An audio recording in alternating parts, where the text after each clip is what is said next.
cost of construction and wildfire risk is the issue. President Biden has confirmed a deadline reach.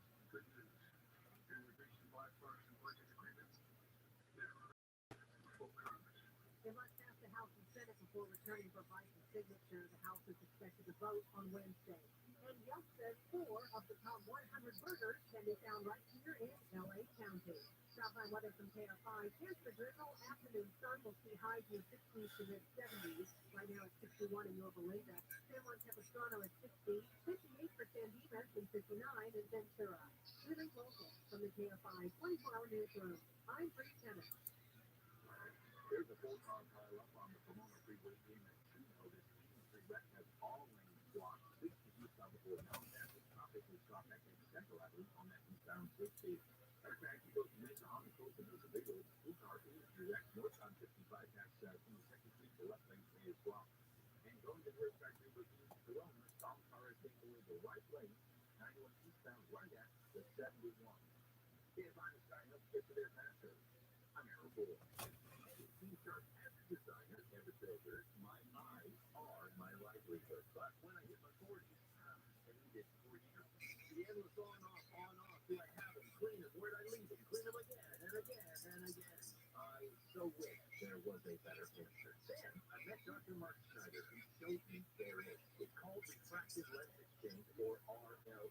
Now, it's not LASIK. LASIK won't solve the need for readers, but RLE will. Before Dr. Schneider, I'd never heard of RLE. Maybe you haven't either, but RLE is a game changer. No glasses, contacts, readers, or cataracts, for that matter, only permanently restored vision. My eyes are the proof. I did it, and I'm thrilled, and that's why you need to talk to Dr. Schneider, too. Schneider RLE has done tens of thousands of these painless procedures. So set up a free virtual consult with Schneider RLE today. Keep the readers and get your eyes back at SchneiderRLE.com. SchneiderRLE.com. Are you a business owner, CEO, or responsible for marketing? If you are, iHeart Media can help you reach your goals and find new customers. We reach more consumers in your target area than anyone else. And we can give you access to those potential customers to work off effectively across radio, digital, podcasting, and social. We'd love to send you out iHeart Media to work for you. From your cell, dial pound 250 and say keyword great result. That's pound 250 and say great result. How much do you think your home is worth this year? Do you think it's going to be worth the same next year? If you're thinking about borrowing on your home equity, your odds of getting more out of your home is probably higher now than it will be next year. I certainly believe that. Some experts predict that property values might decline over the next few years, making it more challenging for borrowers to tap into that home equity. If you need $75,000 or more, HMS Capital can help you borrow the money you need with the equity you built. So whether you want to consolidate debt, make home improvements, whatever your situation may be, HMS Capital will have the best solution to help you. No appraisals, credit report fees will apply. I've done 2 mortgages with HMS Capital. Clearly, I'm a fan. I believe they are simply the best at what they do. Call 833-255-5698, 833-255-5698. Visit hmscapital.com. HMS Capital funding is a DBA of Open and IRA. MLS before J7 license by the Department of Financial Protection and Innovation under the California Residential Mortgage Lending Act. License number 4130360. Equal housing market.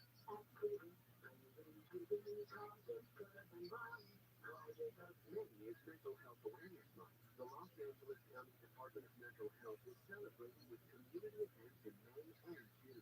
Go to takeactionlac.com to find an event near you and take action for mental health. I love those security questions that I'm asked, to determine that I need. What was the name of your first best friend? No friends.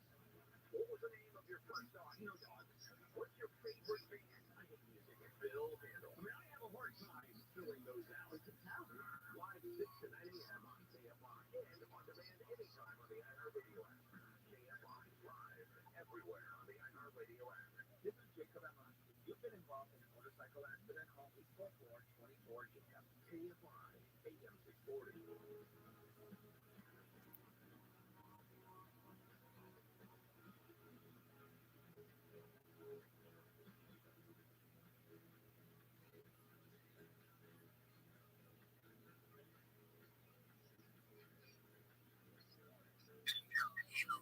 Today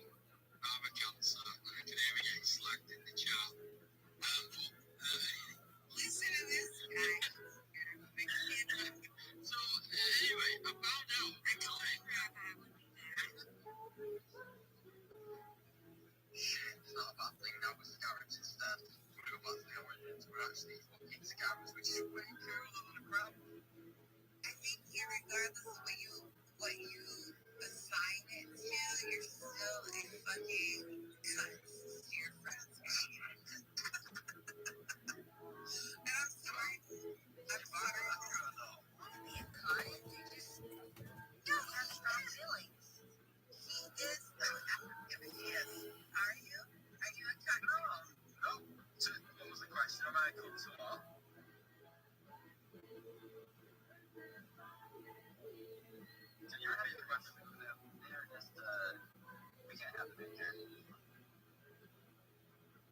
You were right.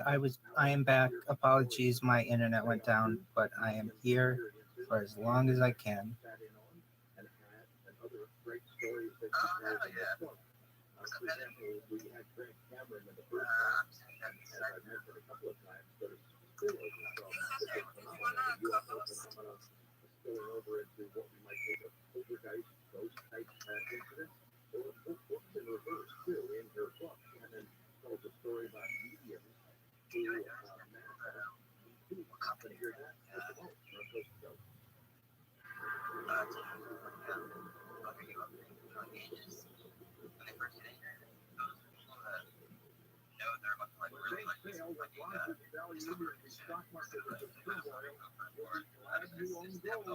Something you can hold physically in your safe at your house. You can also hold it in a retirement account. In fact, if you have an old IRA or 401k that's tied to a risky stock market, you can roll that over without spending an additional penny. So a physical IRA in precious metals. Convert gold into physical gold in the tax shelter. I've known Bert Gold for a long time. They've been on the show several times. Just text the word "coast" to 989898. Logan, were you able to figure out your line in issue with your music? With an A+ rating with a Better Business Bureau, thousands of happy customers, and countless 5-star reviews, you can trust First Gold to give you honest advice in protecting your savings with gold. Text COAST to 989898 and find Good to peace hear. of mind in gold. Real people, real food. I talk and I talk and so I show 24 hours a day. I couldn't even walk across my floor without literally coughing and I still want to know what your secret is to have such long spaces. I've tried to do it on both an Android and an iOS, and for some reason there's a 24-hour cutoff. And I know other people have had the same issue. What do you do that's special that allows you to do it with your PC? 1 week, my coffee has stopped since I've taken the carnivore. Everyone that would come into our store would say, "Nothing, why do you want coffee?" I told him what I'm doing, and he said, Yeah, I don't think he's allowed to answer that. He has an NDA. I said, "I can't answer that. Big job, stop it." 866-836-8735. That's 866-836-8735. When you are on your PC, do you use an emulator?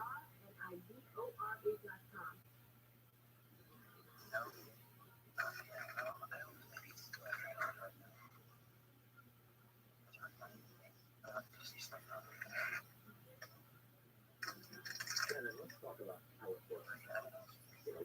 Death is not the end. It's the basic message that something in our consciousness goes on, and that certain mediums are able to communicate. That the dead speak through them. Why does that happen? Where is that consciousness? Where does it go? Are you saying that on all three at the same time, and then you just switch on? But the medium who I've worked with tell me that it's something that happens. It happens. It erupts in people's lives after a death or a trauma. Sometimes people will actually see their loved ones, and for the mediums, they can be contacted in their mind through spirits who want to be contacted, still have something to I'm not sure the mechanics, and I think the mechanics are mysterious. And I think there's a lot going on that relates to time and consciousness and also chemistry between people. Sometimes um, a medium can give a great reading to somebody and then give a bad reading to somebody else. So it remains mysterious, but there's a lot of compelling experiences people happen that makes me believe there's definitely something to it. Well, let's talk about some of those. I think at one point in your book, you wrote that tourism was a driving force in the growth of public interest in spiritualism. Obviously, people are for a variety of reasons want to still be able to communicate. And in some cases, mediums have been able to give a lot of input to these folks, right? Yes, I mean, even when my own mother died, Trump was saying one about of Kim my Reynolds. close friends is a medium in really Lauren Thibodeau, and when my mother died, both my brother and my sister, they said, "Oh, we're gonna get tattoos for mom. I'm gonna get this tattoo, I'm gonna get that tattoo." I just forgot the thing so that I just said, Like, okay, I don't even know what whatever. happened And then between the them next morning, because I wasn't I really did a caught up on the drama, with my but friend Lauren. I know there's like something "Oh, deep you're gonna going put on there. your mom already came to me and she gave me this long list of things my mom said, and then she said, It just reminds me of an old man just screaming in his car about Kim Reynolds or so much emotion. It just makes me pissed. And so, that's your mom is Yeah, I mean, sometimes I'm like, damn, he's really thinking about him. Like, Communications with your mom, you think those are real? I mean, they're legit. I don't know. I mean, it's definitely when He says he's not an old man, but he doesn't sound like one hard to to me. deny that it happened. yeah, I think he's in love with Ken. Like, if I'm being honest. It's also hard to acknowledge because it's so it's also mysterious. But I really just feel Like, I don't think I could ever say that many sides about someone. Well, that first sit down with a medium and really, she told you something that turned out to be accurate. She did not know you. There's no way she knew you had an aunt in Texas, which is down. Has anyone seen any of these CIA-based masks that basically actors can wear to look like other people? I saw something on Twitter about it. I've seen other things about it. Does anyone know more? I guess like George Herbert Walker Bush was briefed on the program in the early 90s, and they're so realistic that, you can't tell a difference being really close up to them. Do you think that these are being used currently with potentially actors or politicians? Yeah, I think so. I've seen a lot of videos. Like, I mean, obviously, I referred to that, but like you said, this technology has been used in the 90s, but I'm pretty sure it looks like a movie better. And I do think that people are using them because there's a lot of differences in some videos that I see. And I'm like, if it's the same person, then why don't they look the same? So, Yeah, they always point out the ears in these videos, and it's different shaped ears and stuff, but I do find it weird. It is a bit of a weird thing with prosthetics. They always look a bit off. I'm not sure they've got the tech to get it just 100% right yet. Maybe they do, just doesn't seem right to me. I'm in agreement on the ears. And you would think, though, that if they could get such realistic masks, they would ensure that the ears were accurate. But a lot of times the lobes aren't connected on, like the real person, perhaps, but they are on the fake person. I'm just interested, why, if you had such a realistic mask, wouldn't you ensure that the ears were exactly the same as well?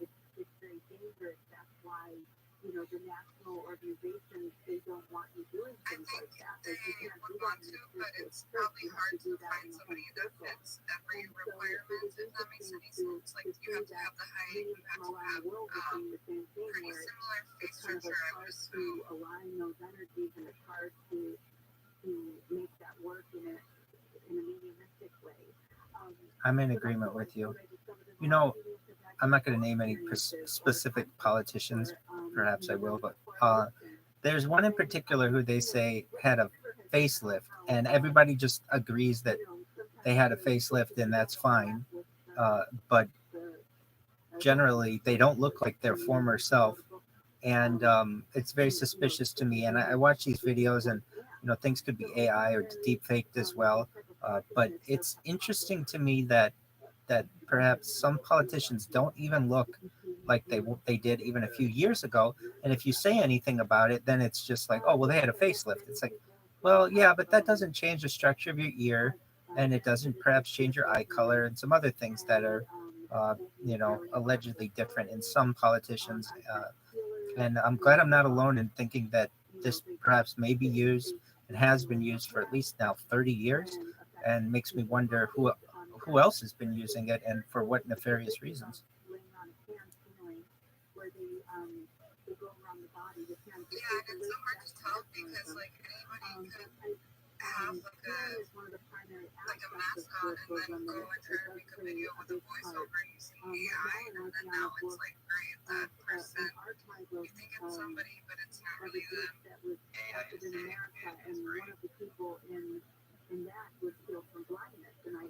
Right, Logan, the guy who impersonates you, he might be making a mask out of your face as we speak. Section of your book, the next couple of sections deal with celebrity spirits. Puts the lotion on the skin and gets the hose again. Pops up all over the place. Michael Jackson's really popular. That's one of the, it kind of brings a lot of humor and laughing into it. And I was absolutely fascinated by, There's definitely a little weird shit on the internet. I suppose you have to just take a little bit of everything. You don't have to go full balls deep into every little thing, because then you just go crazy. I always do, so I just have a look at it, take a moment to think of what's it likely, and then just, filing maybe useful information later. He was going around with President Franklin. He was appearing in the early seances, Get out with of a lot space, of us in okay. the community. Bye, guys. And so that's something I found really interesting, and I tried to Stop do it. as I much don't as I even could know about what you that. said, but all I heard was Paul That Steve. makes sense to me. He's the kind of guy that still wants to get things off his chest. That's really Goes cool. on. Hold it. You have a photo in the book, and on your face photo there of a message Did you say from your Elvis Paul on the Steve? other side. What's the story about that? Oh yeah, that's a medium in England named Myra Basie, who because Yeah, I need to go to bed. It's 3:19 over here, and I have to. Tomorrow, my daughter doesn't have school, so I have to like walk her. So with a pen, not in her in between her fingers, but across her fingers, and she just yeah, I'm holds the sorry pen for and being selects it right. like, So it's not the an best manager, but unusual like I didn't know because like they were the only ones talking, so messages, and I so have to one do of what I the have to do. he wrote was in the book, and this goes on, Well, thank you. I'll let you guys go, but I'll listen in tomorrow. But I probably won't be talking because I'll have my daughter. But thank you guys for having me on. experiences out there. Bye. So, she said that this started happening. She didn't know why. It was right after, shortly after all this died. Is there any supporting material that note is could be of help for a spirit? Is there something that you said in it that resonates? I may have mentioned this before in this room, but if I have, apologies, it hasn't been recent. Has anyone noticed a difference between 4G, 4G LTE, and 5G? So, she has thousands of these messages, and I haven't written them all, or read them all. And I didn't take them to Well, perhaps connectivity or broadband speed. The whole automatic writing thing is spiritual with a huge. Personally, I feel like they're all the same. I don't really see that there's been that much of a difference. Contacted by the spirits of famous dead celebrities. I kind of in my mind mentally equated this with people who had stayed in contact by spirits or famous celebrities. To my knowledge, it's shorter. And I mean, 4G does that too, going through your roof and things like that. But I would have expected 5G to be almost like instant download speeds and upload speeds and connectivity. You shouldn't have things that drop. And it just seems like it's exactly the same. It's almost as if it's no different. I watched a documentary on that. I'm so familiar with singing the stuff that I would make up with 5G. I'm just saying, stability stuff, 4G is a little bit, 4G stuff wasn't like waiting to do anything easier to do, so a lot of the time you tell Spectrum to be able to. I'm in agreement with you, and I know it's very powerful. From what I've read, it can move a car. It's so strong, but yet it can't, improve some of the connectivity issues that we deal with on a daily basis in, you know, civilized society. And I didn't know if I was the only person who felt this way. It seems like I'm in good company that most people haven't been able to tell that much of a difference. Virtually all future techs we're going to get, they'll evolve around this 4G, 5G, it's going to be completely different.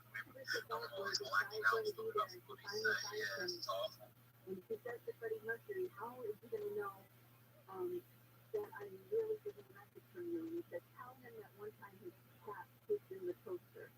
And he tried and says it, and he was shocked, and he said, that actually happened. And then he took the message because of that. So I don't know how you explain this. We've been on 5G, I think now something like since December of 2019, I want to say, and at least in the United States, I remember the day it was like that they said they flipped the switch or whatever, and so that's now almost 4 years ago, and we haven't really seen that much of a difference. And we should be moving towards 6G, whatever that is. But it's like we haven't even seen a difference in 5G. And so I don't know what 6G may hold. I'm sure it's just more powerful and such. But in my opinion, it just seems as if it might be used by governments and such to have improved connectivity. But for your average citizen who's paying for 5G service, it is the exact same that you had with 4G and 4G LTE. We don't have parapsychology as a really strong science. So yes, it's going into other realms, and the consciousness thing, and people are more open to it. But I don't know. I think we still need to figure out a way to create a science. I wish there was more parapsychology.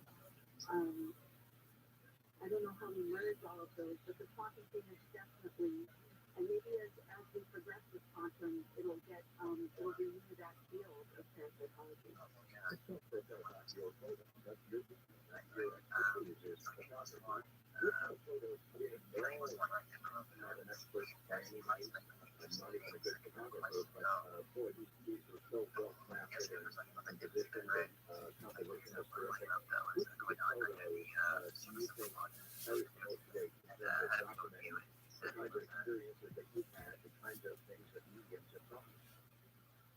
Well, there's a few different types of photos in the book. So some of them I'm just documenting some of the historical objects, and then there's the one where I'm being more experimental. And there was one event where I was photographing the sand being brought forward in dark forest. This is actually how I end the book is one of my most compelling photographic moments where he went into his tent and he said, my the trees falling in France. Go ahead. What was it? Pictures, and they're very long exposures of him, in France, and he does look different in all these pictures. And then in one, he looks like he's almost wearing glasses and a little mustache. And I actually thought it was kind of a spooky picture when I first saw it. Are we talking the Tic Tac UFO event that happened off the coast of San Diego? So he can remote view in the past? Is that correct? Even like ancient times or prehistoric times? And I don't know how to explain that. It's one of the synchronicities that I kind of developed over time with trying to play with the camera and see what it would capture in either using long exposure or allowing the light move a certain way. Thank you, because they said that somehow the pictures conveyed to me that about the meaning with that word not. And I think that was a good compliment and so maybe there's more to it in art and photography to talk about these topics. You know, we're very focused on science, so maybe art does have a place here. So the photo in the book occupies me, and I think it shows poor God, who seems to be everywhere and all of my subjects. Did we come to Louisville or have a friendship with somebody who was there? Yeah, she did. There was a woman named, I have a blank on her name. I think her first name was Norma. She was paid to bring her to upstate New York to do events. And so he made this collage. Did he describe what the inside of the Tic Tac was like? Really don't museum now. So I was able to use a piece of that. And I actually, I had met. Yeah, if you can't ask him to be as specific as possible, like does it have different floors? What's the color on the inside? Does it have chairs? Does it have a place to go to the bathroom? I mean, I know the answers to some of these, but I'd love to know his opinion. He spent a great time. I've actually asked him several research questions. He always asked me. He's a lovely, lovely person. Other questions would be like, how's it propelled? What's its energy source? Does it have what's its navigation system? That kind of stuff. Who owns it? What alien life form is behind the ship itself? If it's alien, could be human, I guess. What do you think of them things that were sticking out of it, Rabbi? Is that human based? I'll have to take a look at it again to be able to properly answer your question. Just one moment. Let me take another look at it.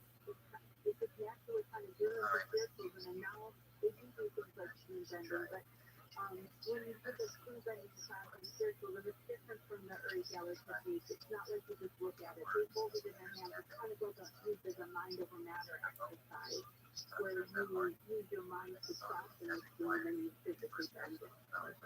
Yeah, the method is like out the book is stay on it at a moment and open up the phone line, see what's on your mind, what kind of questions you have for her. We go into the break of heart.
He was able to answer all of that quickly?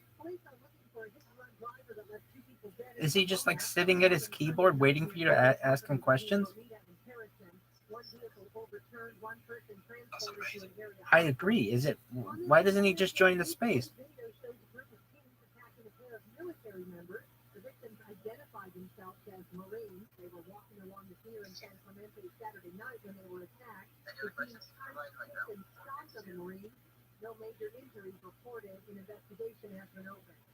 State Farm Insurance says they will not. Yeah, where is the Galactic Federation based? That's a great question. Thank you.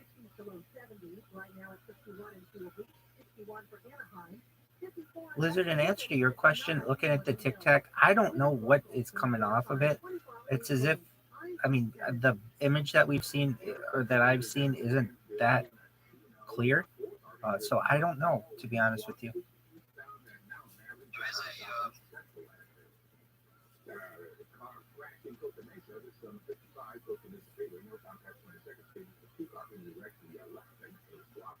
And it's always a very exciting way to move a little bit. Not doing one time before just in 10 rows, 2 car back, so take that the right lane, it's fast back lane.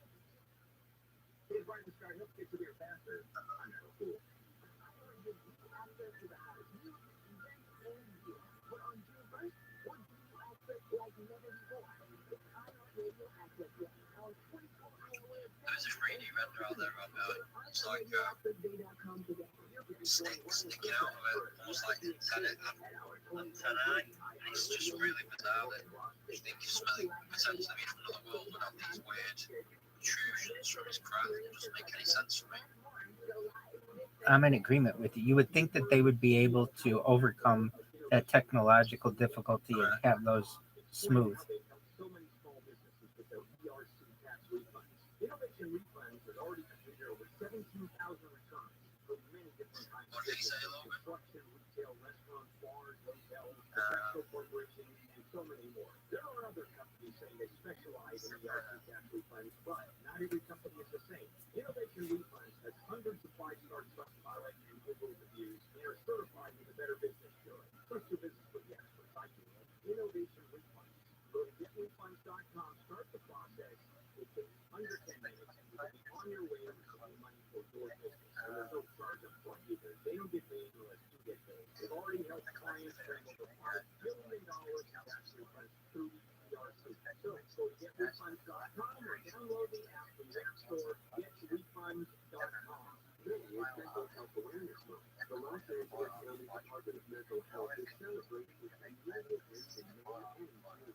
Go to takeactionlac.com to find an event near you and take action for mental health. Are you a business owner, CEO, or responsible for marketing? If you are, iHeartMedia can help you reach your goals and find new customers. We reach more consumers in your target area than anyone else, and we can give you access to those potential customers more cost effectively. Would aliens have any interest in Earth-based currents there? So, why do you hold them both? That's okay. Get started today at iHeartAdvertising.com. It's iHeartAdvertising.com.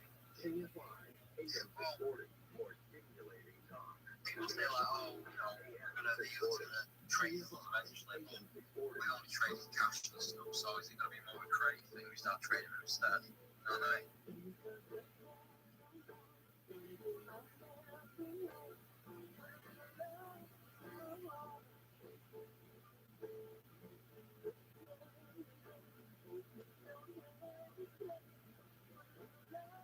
if we were to trade with the aliens, what would they be interested in trading with us? Probably a better question.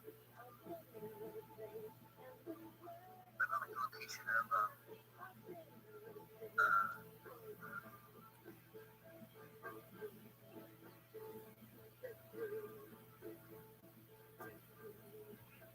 Is there any way to test his remote viewing abilities? Like, okay, ask him to remote view what my bathroom is. That's how you would test someone who says that they have this kind of para-scientific knowledge. You would give them something that you know, and then you test them on it. Ask him to describe my bathroom. To remote view. You can. I'll give you. Tell him the address is. It's on my profile if you need it. 3921 Claremont Street, Irvine, California, 92614, and ask him to remote view my bathroom.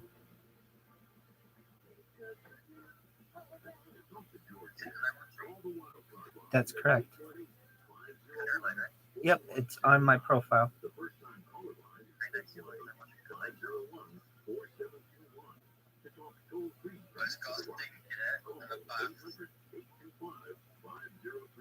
Ask him to describe my toilet. My toilet has a special toilet. I want to know if he can, like, how well he can remote view. Ask him about the color, all that kind of stuff. I don't think anybody knows how it works, but anybody who says that they can remote view, like basically picture something outside of their body, should be able to describe something, or else they're just taking guesses. Well, but there's something about like a skeptic on the other end, right? It doesn't, it doesn't compute. Like when you look at the double-sliced experiment, like it's only when someone's looking to prove it wrong Looking to switch to the most trusted wireless Like when brand? you're looking for an not like an inanimate object, you can view it. But if that object is someone who is like trying to prove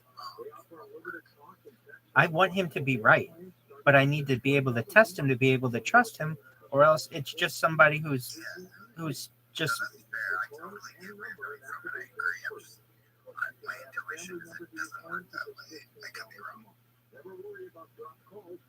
I guess we can see, but I mean, like, if we're taking his word for what's underneath the TikTok off the coast of San Diego, I don't know, and I don't think anybody here knows.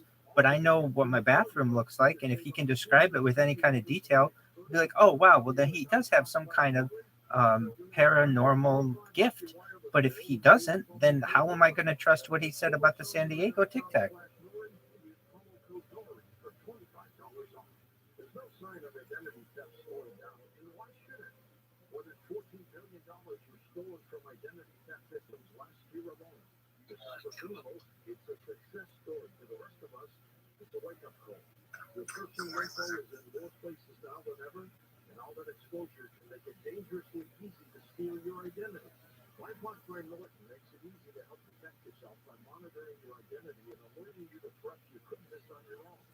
If you become a victim of identity theft, a U.S.-based LifeLock restoration specialist will be dedicated to your case and work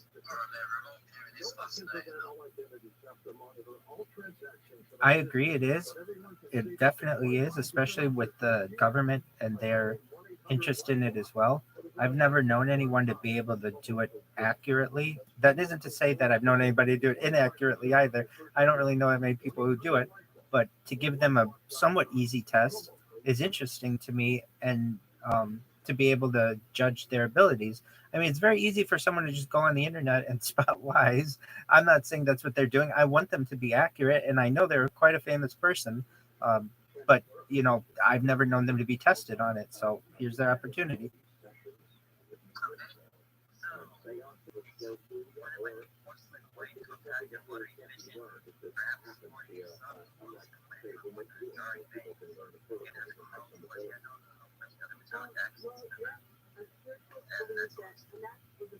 Okay, to be honest, that could be anything. It's a self-cleaning toilet. That's what I wanted him to say. That's a big thing about it. Few people have a self-cleaning toilet. My landlord installed it a couple years ago, but basically there's a button on it that cleans itself. It's pretty futuristic.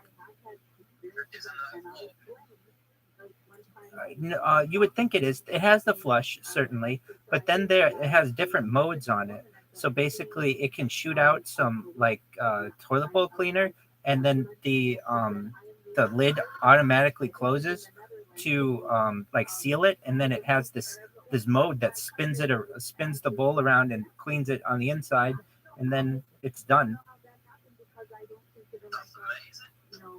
With as much as you hang out in Logan spaces, you haven't figured out that he's just asking AI questions. I figured he was, because these answers are very quick, and I wouldn't imagine that Ingo Swan is just sitting there like on AOL Instant Messenger or whatever with Logan. But all the time. Like, so, what do you want to ask Socrates? Some random ass people from history.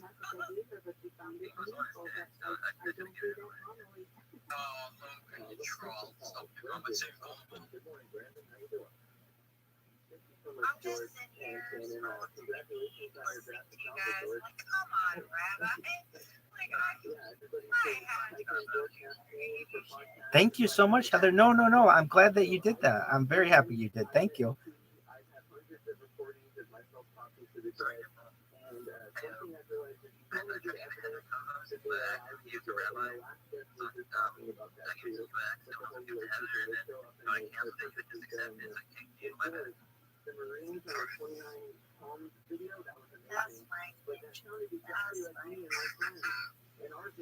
Heather's the MVP of the night.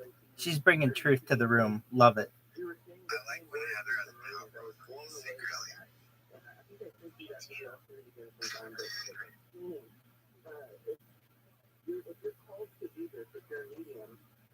I love Lisa Campbell. He knows that. I'm just speaking about coming in and like, I'm thinking, oh my God. So what courses and people should I go to? So Logan, are you just asking ChatGPT these questions? That's a really good question. And so, like we were just talking about, the classes. Ingo's dead, man. Heather just blew the whistle. He's got a repost for a bro. And Ingo's quick as shit with Some the of them are depending on being closer to that area, but there's this person also have development courses, and one of my favorite places in the world is a place called Artisan College in England, and there's a chapter about that. That place is a sister college outside of London, and you can do intensive courses there, and you can actually get a certification there. You can go for a week and do an intensive course with practically it's kind of like a concert. a seasoned media. So, I mean, I guess I would advise you to find a teacher. People just sitting there watching me hammer away. That is Someone like me and self or something. traditionally, that's a lot of times how you would be Pictures that blow the COVID out of me. I'll blow you out, Satan.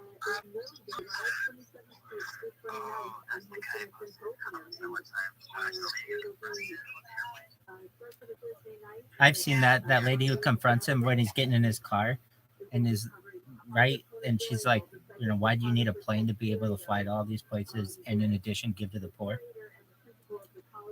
One of my favorite videos ever is this dude walks up to Joel Osteen and he's like, yeah, I got Joel Osteen here. Everyone's like, yeah, everyone feels like you're a piece of shit, right? And Joel just looks at her and then walks away. The fucking best shit ever, because this dude is one of the biggest piece of shits in the entire fucking world. I'm sure. Yes. One of the biggest pieces.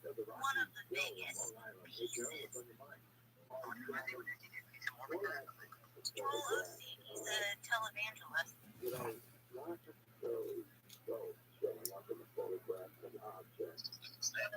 Evangelist. Yeah, he has a giant mega church in Houston or something. And when one of the hurricanes went by, Houston was flooded, right? People wanted to go take sanctuary in his mega church, and he was like, nah, bitch, it's flooding here. But there are videos of people like driving into the underground parking garage, and his fucking boat dry. The motherfucker was like, no, we're flooding, we can't have anybody, but his fucking church was perfectly fine. He just didn't want people going in there and messing it up. That's all. Because he's not a man of God. He don't give a fuck. He just wants your paycheck. That's all he wants. Don't fuck up this building where he gets that money from those people. Yeah, he wants us to give money. Experimenting more with different landscapes, such as you mentioned, but I haven't done much of that work yet. But I do get a lot of people writing me with images that they take in such places and they have or different kind of anomalies on their photos. I think our songs about it. They were epic. I just ran around for like an hour about it. That makes me like you can't riddle to a photo. Yes, I think where asteroids happen, although it's usually dark, so it's hard to see, but one of the pictures in my book is of a silver spoon that's bent, and that is an asteroid that fell into my lap in the middle of the chaos that I was with. A medium. I don't know if you ruined it or if you made it better with this comment right after I said that. He was like, yeah, but it's 6. I was like, I know, but 6 didn't rhyme. Because I was like, Ken Reynolds, check it and see. He could kill somebody by the age of 3. He was essentially 6. Oh, look out. 6 is a rhyme. Also, and in the back, I kind of tell the story of that. We might have to talk about the school the next time we come back. Like, just let me have my song. I don't give a fuck, Taylor. Hey, check this out. It really was some pretty dramatic results for that. He gave me thumbs down, so I like igers. Some of the late 90s in England that produced all this audio, video. There was a lot of parapsychologists studying them. It only went on for 4 or 5 years, but it produced a lot of material. And like I Heather, said, what is the art in your banner of that UFO? Is that like glass? Is that like stained glass or something? It's AI art that I made. It was like, no, stained glass was like one of the prompts. It was like mosaic, watercolors, and all sorts of stuff. I don't know what sort of prompt they use. But I got a lot of the words from using the scribe option for this painting I found everywhere. And I just loved it because I wanted to try and, copy the whole thing. But I didn't know the words to help. And that's one of the things I made, and I still love it. I can see why. It's beautiful. So pretty. The main singer and songwriter is very interested in the kind of subjects we're discussing and what this supposed interview with conversations about some of these subject matters and person going on right now. And I got skills in those songs that he writes.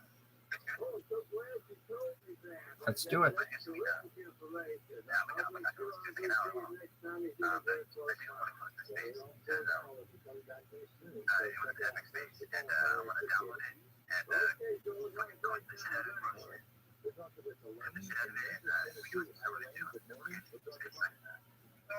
Well, what are you gonna make another space later? Not right now. Oh, okay. That's fine. I said close this one so I can download it. Yeah, right. Yeah, so it's crack on. Hurry up, but I am so Okay, well, beautiful. But I actually woke up at like 1:30 in the morning and was cleaning my vintage cameras. And then as soon as we were talking about Kodak and Rochester, New York, I was cleaning off the tag on one of my 1920 cameras, and it said exactly that. I need to call, and I couldn't get through at first. And then we started talking about Elvis. I'm from a book I'm about 5 miles from 6th grade. I'm not so much into freelancers, but I am completely into cemeteries, like Fairway and Paris, and for me, I have, of course, Elvis, and I've got Isaac Petersbury, who went down the street along with Brian Parker's people and all kinds of things. And do you have any advice on how I can get these kind of things together? Any spiritualism in cemeteries or photography? Cemetery photography. Oh, cemetery photography.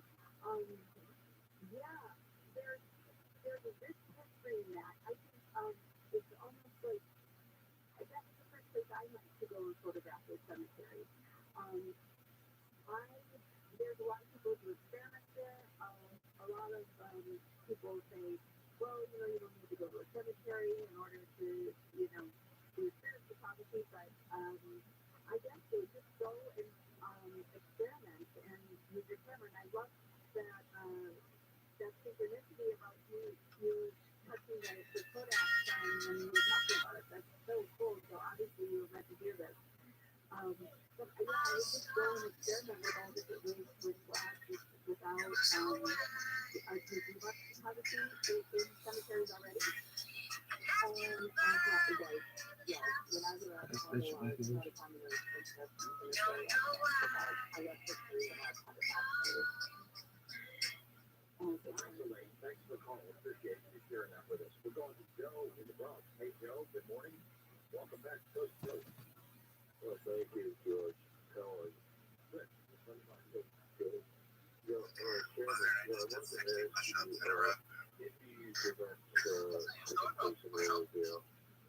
So my old manager, the big guy, we would put people store walking out, with my talents and everything.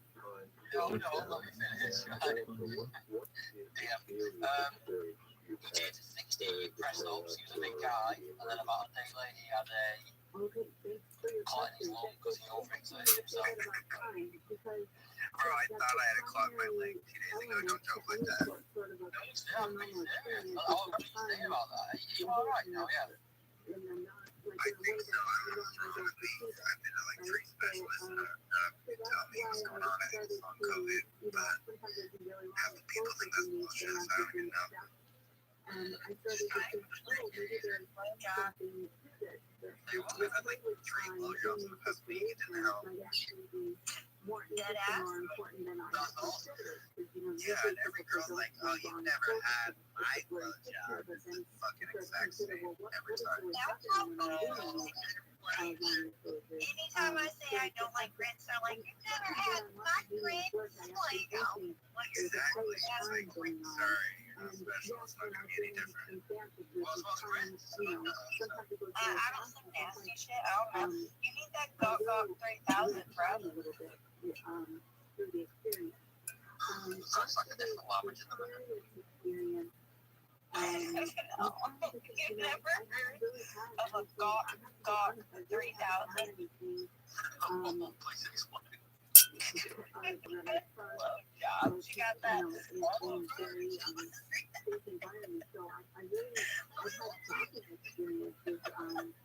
There's one in the book that I write about seeing a man tan. Oh my god, y'all need to get out from underneath your rocks. Okay? There was more shocking than Thanks, Joe. Appreciate it. Tell me this. So, we're talking about Never you had gone off. Yes, I am. I know there's Holla at your girl. What would you say is No, not necessarily. and say go to the peer physically or poltergeist that really You know what's funny is when a guy is scared of your lip ring, right? It's like, can you take that out now? No, I cannot. the word spirit, or when a medium says the word like spirit, it means they're I did have an old lip ring that had two spikes at the end of it, right? And it was super breathing. When I was back in the early 20s, my fiance at the time, he was not about it. He hated them. But it would be great, right? And I would sneak keeping it. He would have no idea. And then afterwards, he'd find out, right? I was like, wasn't so bad, was it? You know, like, haha, it's not happening here. I'm scared of what? As you can see, there's along that line.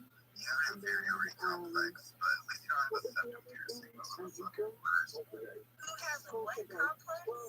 Girls with septum piercings. Okay. Complex doesn't have. What you're doing it here. An unconscious mind energy bursting forth in the material realm. So I think there's some overlap in all of these topics, but there are different. Now, Taylor, on the other hand, she doesn't have any piercings. She doesn't have any tattoos. That's attractive. So the novel is been redesigned, and then there's an extra essay by the filmmaker and podcaster J.F. Martel, and that includes some images that I took during the pandemic, where I was using screens. I was doing some image, I was doing photography Yeah, you believe in God, and that's attractive too. FaceTime, and I got some really interesting results that I thought were really compelling. So Paramormon, are you saying you got a thing for Taylor? No, I think it's lots. She's a hybrid. Oh, that reminds me of these dudes up here around Chicago. These motherfuckers, there's like some alien hybrid motherfuckers, like a huge population of them, right? Because they have really weird shaped heads. They're swimming all over the place. You're the one being racist. I was sneezing at you, and I'm racist. Well, he's the fucking Mormon over here believing in whatever and Lamanites and all of, you know, Mormon gods and celestials. You remember like white shirts with an name on John Stenmark? Yeah, I do. I'm just hilarious. Really, send you a picture if you want it. You know, for real though, you should like sketch out a picture of the Paramore band. Hi, my name is Jimbo, and I'm going to get a fruit tea. Stop drinking that coffee. Bubba tea. It's just absolutely nasty. You drink Bubba, you're a basic white girl. And I'm a basic white bitch. Yes, you are. I love bubble tea. I've never done it. Ew, you And all the black girls I meet will love it too, so fuck on that. don't basic white girls too. Why is it? None of those little things. What are they? Tapioca pearls. What do they taste like? What do they taste like? Soggy cereal. Oh, right, okay, thank you. Yeah, but do you like tapioca pudding? Are you unlucky with the aftermath of a serious truck accident? If you're facing mounting It's medical not bills worth and loss of wages, you may feel maybe overwhelmed. that English brand shit where you guys aren't allowed to have any sugar in it. You understand the Do challenges you want to see something funny? I just got off Facebook to go fetch this fishman picture of a lizard, and I looked at my friends. It just has 2 rows of 3 people, 6 people as my friends are just explained to me. First one is Ocean, then Casey, then Mackenzie is her real name, Screen, then Mackenzie is her real name either, Dune, then Tim, and then one other guy from high school. Everyone's freaking out. But you guys don't show me a lot. No, because Adam always don't run out of cool. Yeah, I've had people from Twitter and on Facebook. I'm on it everyone. Scream was the first one I added because right when I joined, he was being doxxed, right? And he put up his Facebook profile and said, add me. So I was like, okay. That's probably because he put his Facebook profile. Well, he was being doxxed anyway, so he was just owning it, right? So he's like, fuck it, I'm just put my shit out there before they do. Heather, everyone in this room follows me except you. What have I done to you? Nothing. One day I will earn your Twitter follow. I could care less about Facebook, though. Yeah, I just bought one like a day or two ago. You gotta earn that shit. You gotta earn that business. You gotta grind the next people. Otherwise, you're ready for this. Brace yourself. How many do you have? What are you sending to unsolicited pictures of Dick Cheney? Those are really unsolicited pictures of me as a war missionary. Who sent me how that public? This is a picture of you and your best friend Nick. A new study by Shark Lab at Cal State Long Beach says there are more sharks in our waters than we think. The official study comes out later this week. They expect the shark attack numbers will go down with the new data. Right now, you have a 1 in 1.75 million chance of being bitten by a shark. A man is dead after an officer-involved shooting at a Home Depot in Burbank. It happened Saturday afternoon. I was unaware of this. How did they become BFFs? The Mormon Church. Throw by. I met him once when I hated him a lot. Now I like him. But I haven't met him when I like him. Is that why you have such a sour puzzle kind of face? Yeah, I literally hated the guys and guts of the dirt. Did someone make you take that picture? No. He invited me to join this, like, to help out this, like, fundraiser thing he was doing at some rich guy's house in the town I lived in at the time. It's like, shit, I'll go. Me and political celebrity, I don't care. I was ingrained in politics at the time, but I hated them all. I was like a Ron Paul guy. So I went in and he's like, do you want a picture? I was like, sure. And like, we had a surprise, like, these little wins. I was like, pissed.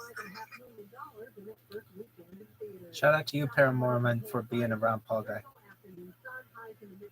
Thanks, Rabbi. I still believe in the Ron Paul revolution. We need to audit that Federal Reserve. You know, Justin Amash is fucking shit.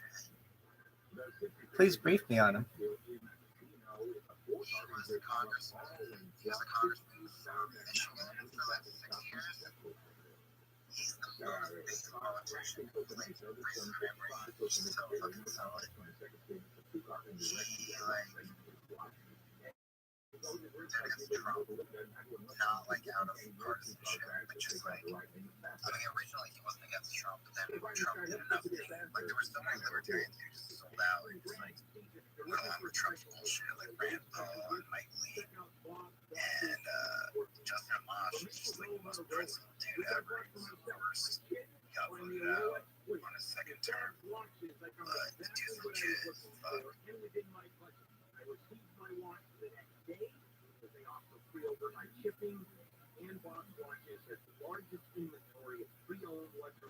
The libertarian movement, in my opinion, lacks that kind of leader. Rand Paul has not taken over for it, and we still kind of look to Dr. Ron Paul as that leader. And I wish we had better leaders in the country.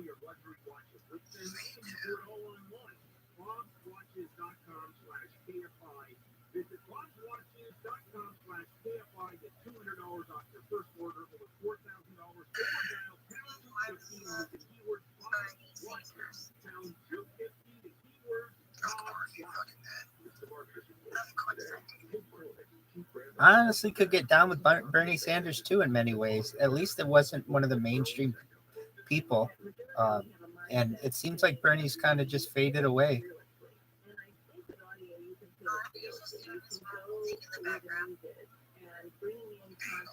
Once again, asking you for a donation.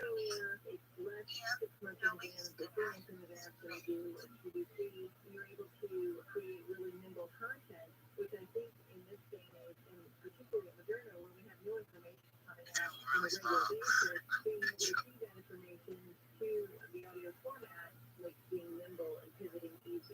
you.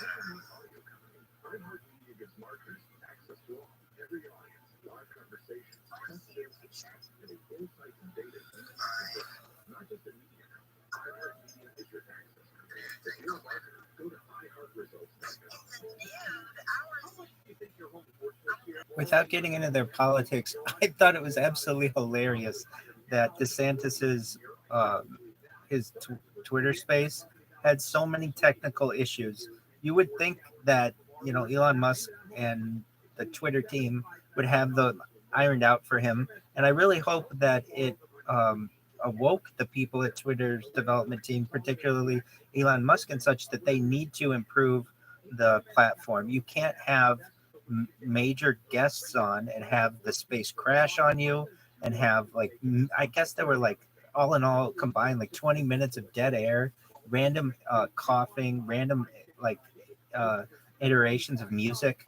It really made me feel like like finally the people who run the world know what it's like to hold a Twitter space. It can be very technically glitchy.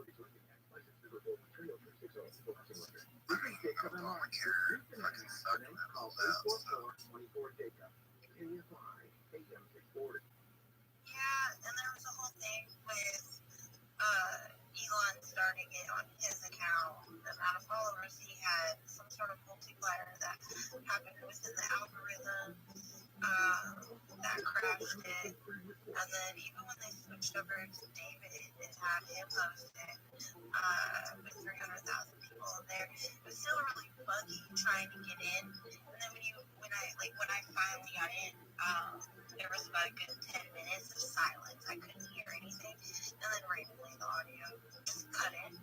And after that, it was fine. It was extremely boring.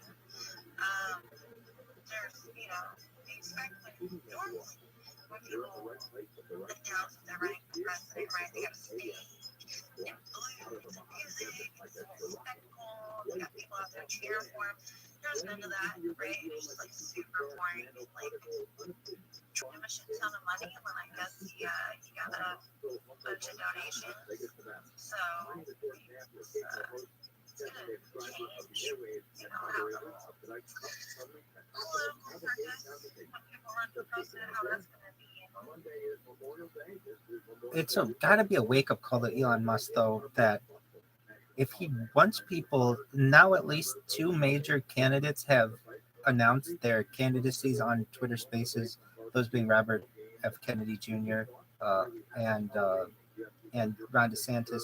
People are going to want to use Twitter Spaces for big announcements, big news, but it's just not capable of handling some of the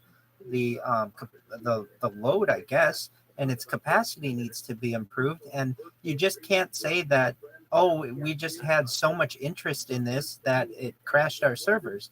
Well, then you need to get better servers. You need to use some of that money that you have to improve things, or you're going to continue to look like a joke.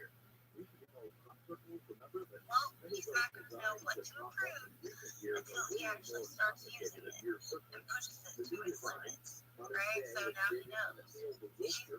He definitely knows. And plus all the feedback I've heard from other people, I'm sure he definitely knows what he needs to start improving on Twitter Spaces.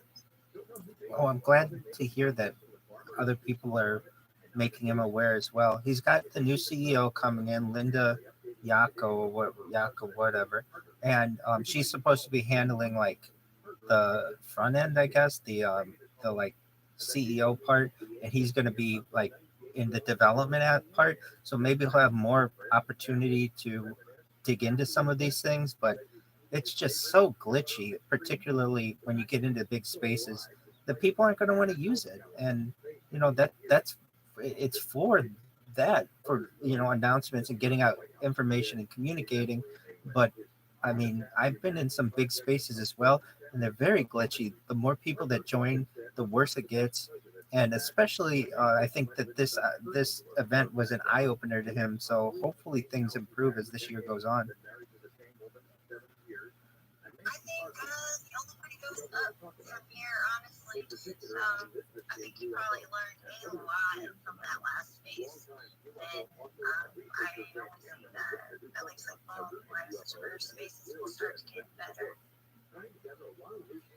I know she hasn't had a chance to start, the Linda Y lady, but I did see an interview she did recently with Elon Musk saying that they're going to bring back like content. What was the word? Like content auditors. It's not exactly that, but I'm wondering if this like part of free speech that we've had since November, since Elon's taken over, is going to continue, or if she's going to start to crack down. It'll be interesting, and I know only time will tell. Does anyone have any thoughts?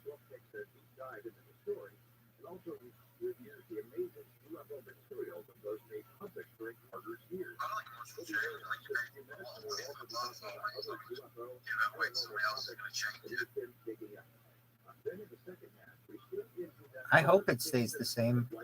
That's definitely, I think I personally have seen a major improvement in it since Elon Musk has taken over, and I hope it continues that way. Really, the only thing that I think can improve on it is its technical aspects, but from what he allows people to say, I think it's really great.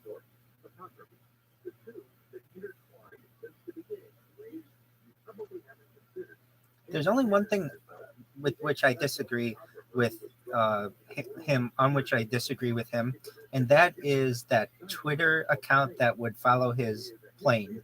He basically said that that was doxing him to be able to say where his location was, and to me, and so he just flat out banned that account. And to me, that's not necessarily what doxing is. Doxing is giving the address of someone generally, or their personal information, but that plane information is public information. And I heard, I think it was the BBC question him on this, and he basically just swept it under the carpet and said that it was, in his opinion, doxing, and he wouldn't allow it, and that's why he's not going to allow this account. Aside from that, he's really done a lot for free speech, and I can live with not knowing where his plane is, but that's the only issue that I've had with it. I have zero issue with him blocking that dude, with him like shutting his account down. Because I mean, you put his live location up. He's fucking weirdo. Like, right, yeah, it's public information, but somebody's gotta go up there and go look at that info. But here it is resident on his tweet.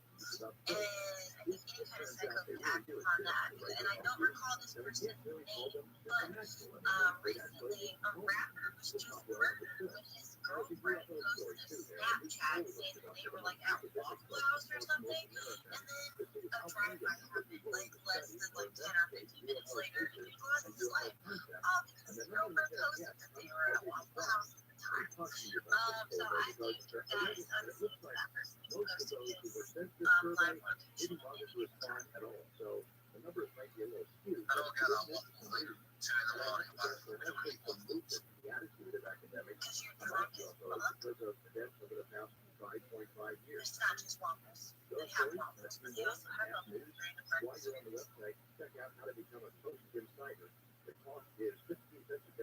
It's just a shitty middle of the night. Yeah, you were.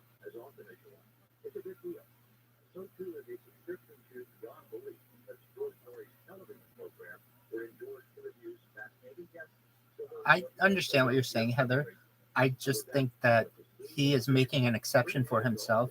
He's not made that exception for any other public figures. He doesn't make that exception for you or me.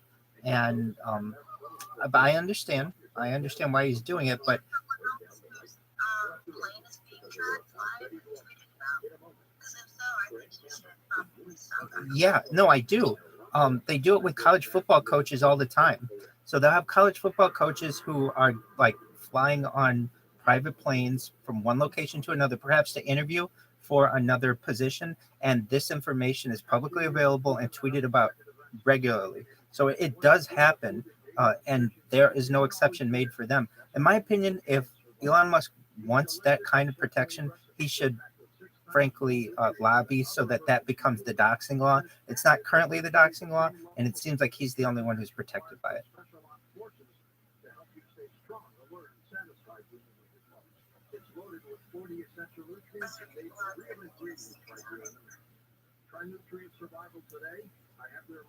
Did you say? Did you?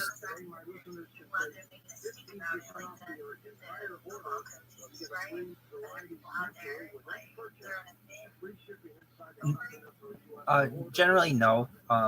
It's just it helps the college football fan base to know if their coach is going to be there the next year. And so the only people who I really hear complaining about it are people who like are college football fans who hear these rumors that their coach is leaving. I don't necessarily hear that from the coaches themselves because I think they understand that they're public people. I think Elon Musk has just gotten to the point where he's so wealthy that he is able to buy the platform, and he can frankly ban anyone he wants. And on a private platform, that's his right if he owns it. It just seems like it's rules for rules for thee, not for he.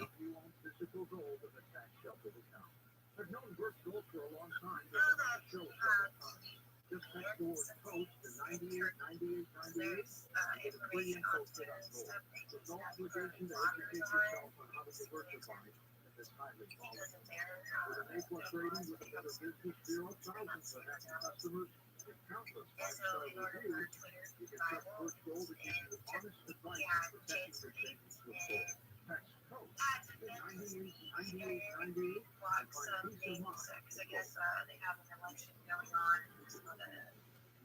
They don't want blasted all over the internet for their people to see. So the government fucking got mad and they put down and made clear.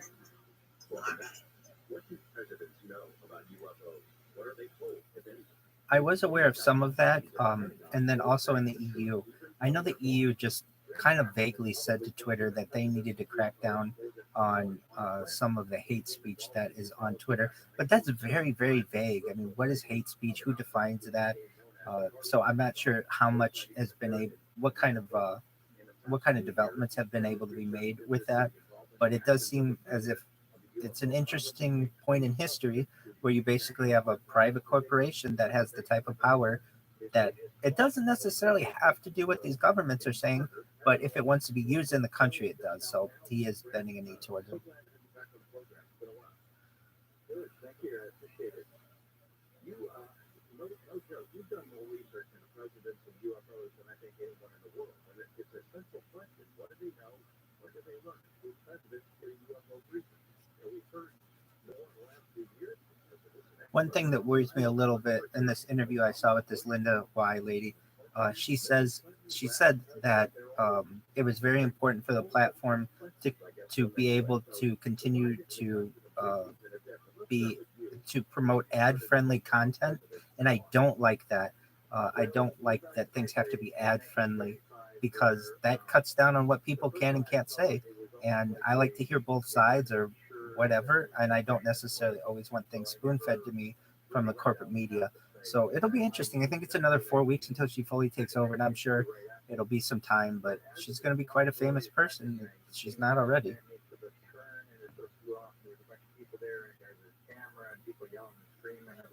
It was like a pandemonium, and I remember just flying away from could be actually a trip show something like wow, but being in the Bible here, I mean, it's like some miracle you just saw.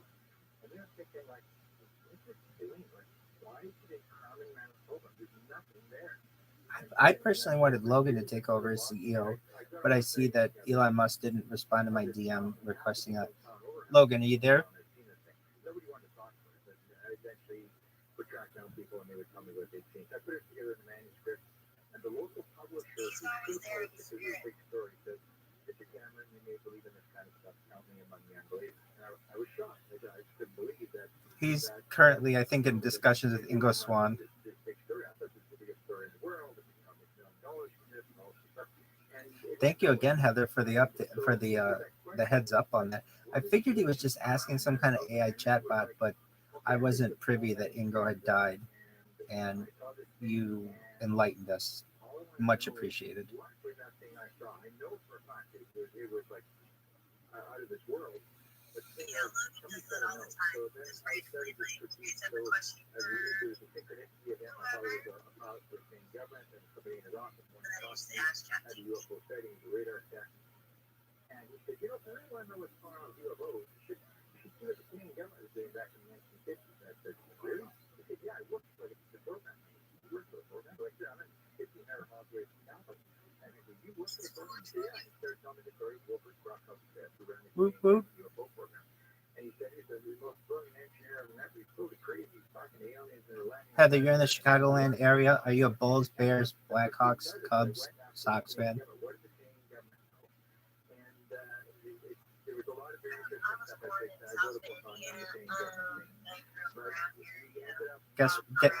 Guess what? I was born in South Bend, Indiana. I'm dead serious. I was born in Memorial Hospital. How crazy is that? And you still won't follow me on Twitter. Of course. I lived in Penn District. Very nice.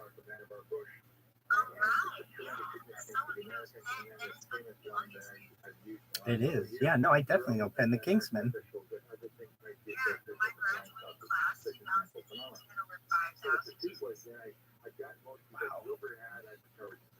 That,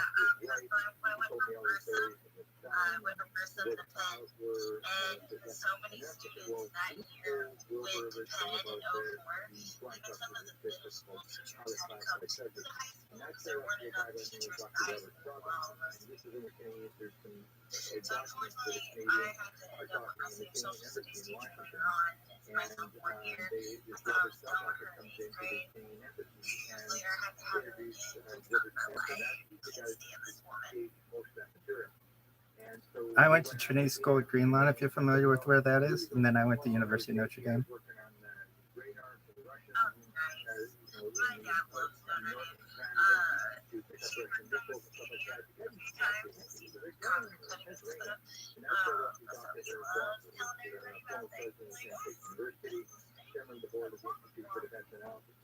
Definitely a big deal.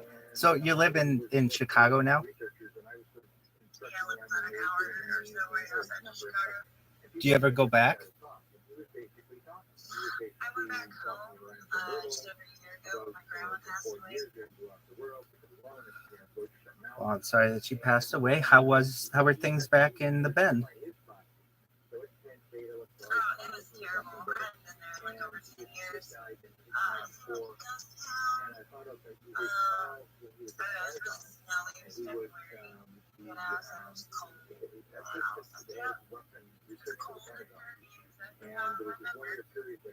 Of course. Wow, you were the first person. Well, I shouldn't say. There was one person when I first moved back to California. This is like 6 years ago. The first person I was in a hostel, like an Airbnb, basically was. I'm like, hey, I introduced myself, and this person is like, I'm like, well, from where are you? And they said South Bend, Indiana. I'm like, no way. So when you said that, I was like, oh, that's crazy. What are the odds? It's serendipity. Um, I can imagine it's a ghost town. You're familiar with the permacloud, this like never-ending cloud that's basically over the skies from, I don't know, October until March. You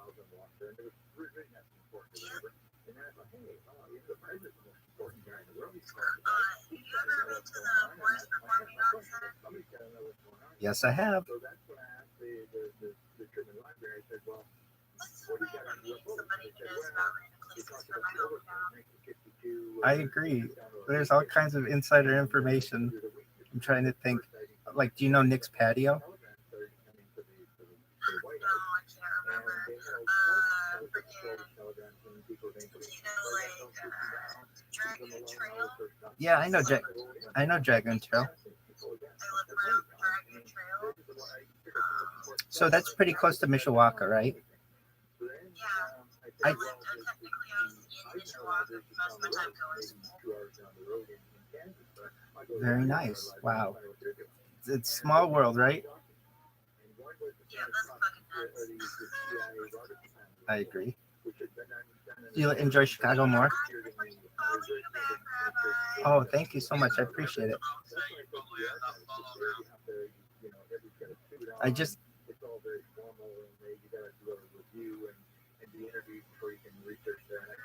The only reason I brought up South Bend is because I grew up near Chicago. I like some Chicago teams. I am not a Notre Dame fan, but I do that because gotta be the black sheep of the family. My dad's got a freaking Notre Dame tattoo on his arm. He loves Notre Dame, so I have nothing to them.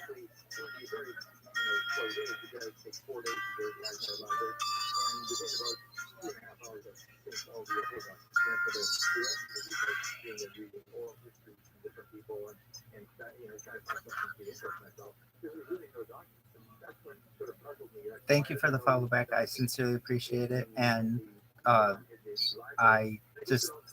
like in shock. Finally, I meet somebody from the Sobe, and who knows about that which I speak.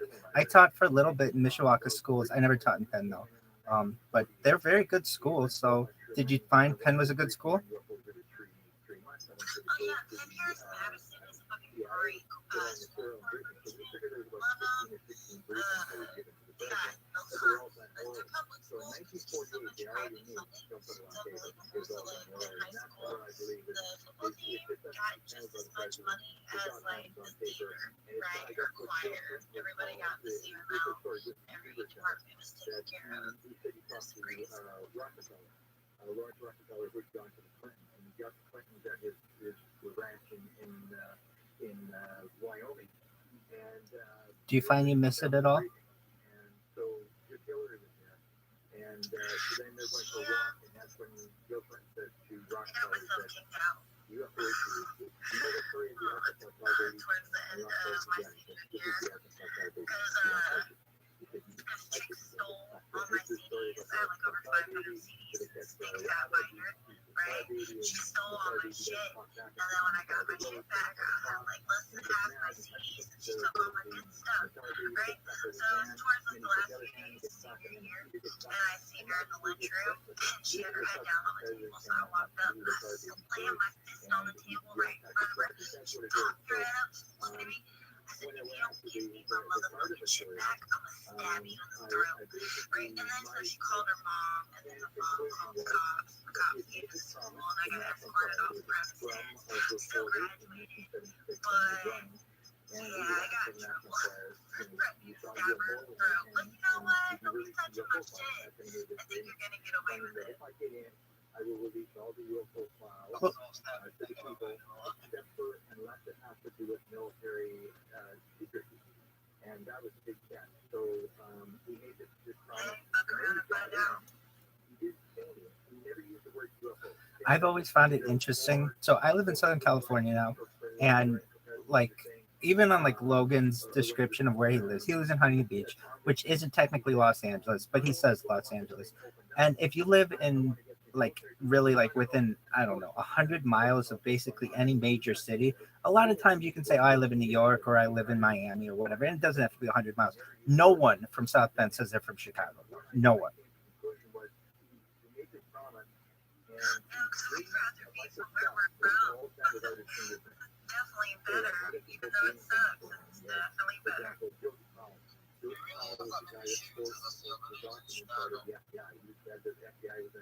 Oh yeah, and probably more. You don't see or hear about. And he had the I'm sure, like, I haven't lived up here in a long time. I know she's gotten worse and worse over the years. But I guarantee you there's plenty of more shootings and deaths that take place here that you just don't hear about because it's just so common. They don't really make it to the mainstream news. I watched some of the news today about Chicago. They got these speakers that like triangulate gunshots so they can respond to them faster. I've never seen them. Yeah, they're called shot spotters. We have those in Jacksonville too. So outside of my apartment, right before I moved here, I lived in downtown Jacksonville, like a few minutes away from the stadium where the Jaguars play. And like every block, there's a shot spotter. You just see them. It says JSO on it. It's got the full emblem on it for the Jacksonville Sheriff's Office. But yeah, they're that bad. They need to be like that on every block. I haven't really paid attention to them when I was out in Chicago, like doing Uber Eats, because I'm kind of trying to stay away from like sketch areas, although there's sketch areas all over the place. But I never really noticed them. So I guess I did stay out of the more shady parts of town. Luckily, You still carry on you when you did Uber Eats. no. I don't own a gun. I've never known anyone to be saved by those shot spotters. I've never known the police to be dispatched because of them. I know they're all over. I mean, I think I've always, not always, but like since in the last 20 years, I think most of the cities in which I've lived have had them. In my opinion, they're just like hypersonic listening devices that basically can spy on people. But I've never known any police to be dispatched because of that. Have you? Yeah, you do videos of people shooting and they lock on to it and the guy gets arrested. Okay. I'm, Yeah, it's bad, like, especially if they're, they do triangulate that to, like, the closest ones. They can help figure out exactly where that shot went off at, help pinpoint it. So they definitely do show up. in my opinion, there's a Fourth Amendment issue with that, though, because they can also listen in on people's conversations. There's, you should have some privacy in that. They basically are just giant ears to your neighborhood. At least you guys have known them to be used for dispatching purposes. I've only known of them for perhaps more nefarious reasons, where they're used as like listening devices of covert operations and also clandestine organizations.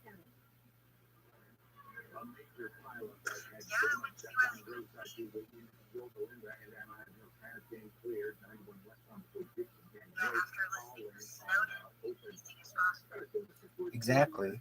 I've also so there's, if you like, I don't know if it's on every, I'm sure it's not on every street light, but many street lights have cameras on them being used widespread as London. And then from there, at least in the United States, I know New York did it, but Chicago would do it. And I think that's going to become the norm basically at every intersection. There's just a bunch of cameras there, or, and so in addition to having the shot spotter that can hear everything that's going on, you'll have like this eye in the sky that's always there, which is very big brother to me and very, very concerning. Yeah, but now you raise a big enough stake, you get those motherfuckers taken down, because that's what we did in Jacksonville, Florida, Duval County. They put those fucking those cameras up at the intersection for like the red light and shit. And there were just so many issues with that, people disputing the charges and this, that, and the other, that they ended up taking them down. And Clay County had them still. But if you were in Duval County, there were no more red light cameras. Oh, so there's red light cameras, but then they have these other types of cameras that are just there to spy on the people, basically at intersections.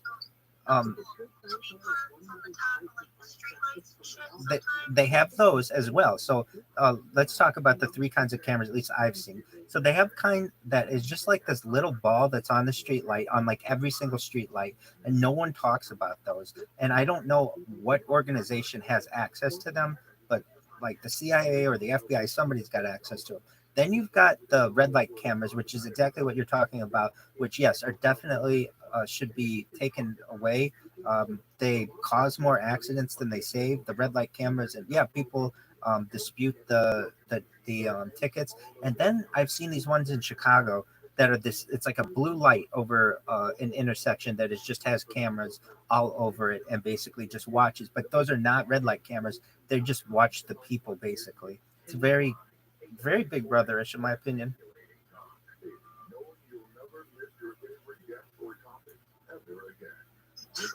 In Chicago, it's necessary with all the crime that happens here. And it's not just like a regular murder. Perhaps. I don't know if they're really stopping anything though.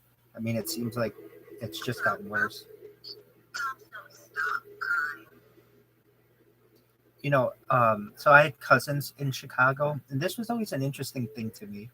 So at least when I was a kid growing up in South Bend, if we saw a police officer, we'd wave to them and they'd wave back. And it was very like, this is in the 90s, and definitely things have changed. But I remember once doing this in Chicago with my cousin. He's like, "What are you doing?" And I was like, "What? Don't you wave at your police?" And he's like, "Absolutely not. What are you doing?" Like, it was just bizarre to him that I would do something like that. And it just really made me realize that it was probably a more innocent time when I grew up there. But yeah, I mean, it was like the people versus the police when you got to Chicago, and it's still somewhat that way, I think. Yeah, you learn when you start venturing away from South Bend. You learn that you're quite naive to how the rest of the world works. Because while, our city may not be the best city, we still have crime and everything. It still kind of got that small town feel to it a little bit. And then when you see when you go to major city, you're not really prepared for that kind of lifestyle, and it kind of throws you for a loop. You're exactly right. I've seen these things for the red light cameras that I think are interesting. So they have like multiple ways, especially out here in California. People have these like really high end cars, and they have the money to be able to like avoid red light cameras. So firstly, they have been enacted in a lot of cities, and a lot of cities have rescinded them because uh, statistics show that it causes more accidents because people slam on their brakes and then you get rear end accidents. But some things that people have done, they have these license plate flippers. So basically, it's a button that you can press on your vehicle that flips your license plate so that those things don't work. There's also a spray that you can put on your license plate that like makes it very reflective so that those cameras don't work.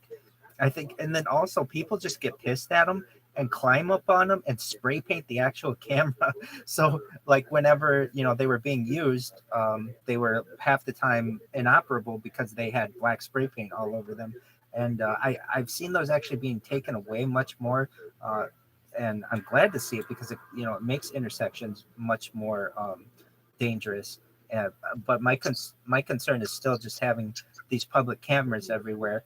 I'm fine with it, honestly, if the people get to watch it as well. If you had like a live stream and you could just watch what was going on, I'm much more okay with that. But when it's kind of behind closed uh, doors and behind closed behind it's inaccessible to the public. You don't know for what this these the footage is being used, and that's concerning to me as a citizen. They also have these covers you can put over your license plate where you can still, like during the daylight, you can still see through a little bit, but it does have a bit of a tint to it. If you drive through a camera, you can't see the license plate number. I have seen those, and I think those also help when a police officer is like checking your speed with that gun. It makes it so that it's not reflective. Usually, they shoot for your license plate because that's the most reflective thing on your car. But if you use one of those covers, like you're talking about, that has that little tint over it, it doesn't reflect as bad. You're absolutely right. Sorry about that. When they shoot the license plate, that's usually what they shoot because it's the most reflective thing on your car. Those covers don't reflect back as easily, and it doesn't allow them to check your speed as well. Some states even make it illegal to have those covers. Uh, One thing that I find interesting: some states you have to have a plate on your front and your back. Other states you don't, which to me I would think would be pretty standardized throughout the United States, but it is not. Yeah, I noticed that up here because in Florida we don't have to, but I noticed everyone up here has two license plates. But no one ever said anything to me about only having one, maybe because it's out of state. That's why. That's probably it.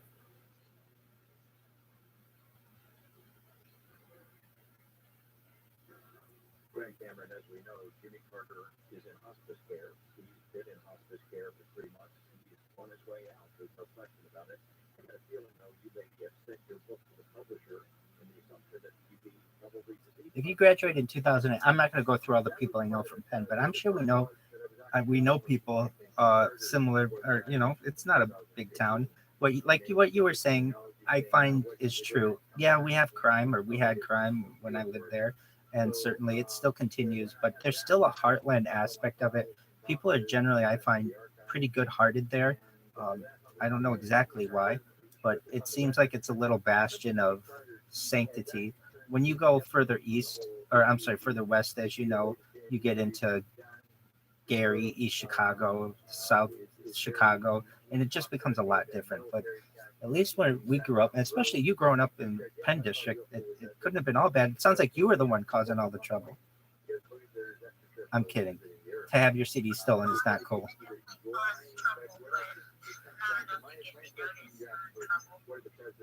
I think basically all the presidents You always tell the story about the day when I was in Boise taking this much really good day about from the Johnson administration, which is another book that I taught him to document. So the Carter book, I'm just documenting his material before I send my files away. And the Johnson, I've got the actual forecast. That's what he told, what's on the report, and Obama talked about it. Bill Clinton talked about it, and I think it comes down to what Jimmy Semi said. There does not appear to be any there. she has no way to spell free, though she's still no shit. UFOs exist. Nobody's denying UFOs exist. Now that is the fourth story about ballet and put off. I'm in agreement with Lizard. Did she get in any trouble? We know we have hardware and bodies and stuff, but we haven't really been able to back engineer this stuff. Definitely unfortunate and definitely not fair. Yes, UFOs exist. We really don't know anything beyond that. And that's what I think it comes down to. Jimmy Carter, yes, real, but in terms of that, it's great. We go here over and over again that we really, it gets more complex as we go along. I think you would agree that, 1989, when you guys So with the graduation thing, she only had all your results from your exams and stuff, then you had almost not the graduation part of it coming up from your system. all the kind of phenomena people report, they're realizing but it's supposed to hard is going to be something that get more and more complex as we go along. So the idea that I have is that the president does know, but there's really not much they can really tell him other than the fact that yes, people are working on this. But I think people have overestimated. I think he means more though.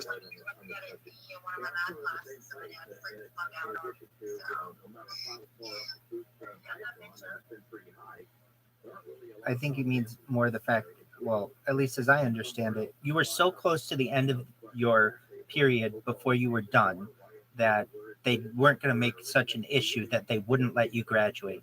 Perhaps though, there you go. But perhaps if it had happened earlier, they may have expelled you. Is that correct? Okay. Yeah, I still have to go to ways to go. You probably would just not have that. But there's still year after we choose to keep it. So she was having a year Rabbi anyways, so there's no worries about us running into one another. And she did go to school last week and she started to celebrate her own. That there's this stuff. I didn't really pay my money for it. I mean, I gave my whole life, but you know, And they're looking at that kind of stuff. about 2 years after that's when it started to make me Totally insane to think that military intelligence would be interested in how to put a bullet inside a trailer. It's the slide 9 thing. Like stuff is going through walls and stuff. But when you take a look at it, I always go back to Jim sent me that. Jim sent me that. I always found it interesting. Like to me, you don't have a southern accent, and generally I don't have a southern accent either. But if you go south of the bypass, like basically get into Marshall County and such, people have a southern accent. You know what I mean?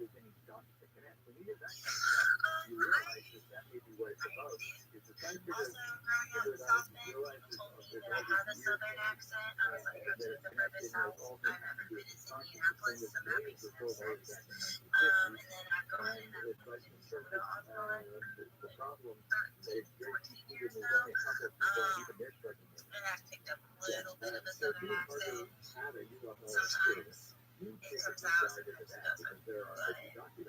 But yeah, for the most part, no. I mean, I can hear it a little bit, but it's not overly like I think you're from the South, so to speak. But I could see definitely living in the South for a certain number of years. You definitely could pick it up. I think you can pick it up a little bit. This is like certain words that I pronounce things. But like overall, like you're not just gonna pick up a country accent, you know? Agreed. I have a play here and there with words, you know,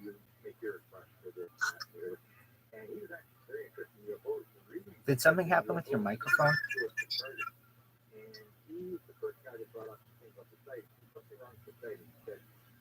my sound or He was governor when he had the sighting. He was governor when he put the sighting report in. But the sighting supposed to take place in Little Georgia at a Lions Club in 1969. But then when I talked to the archives, he said, it's not right. They got earlier than that.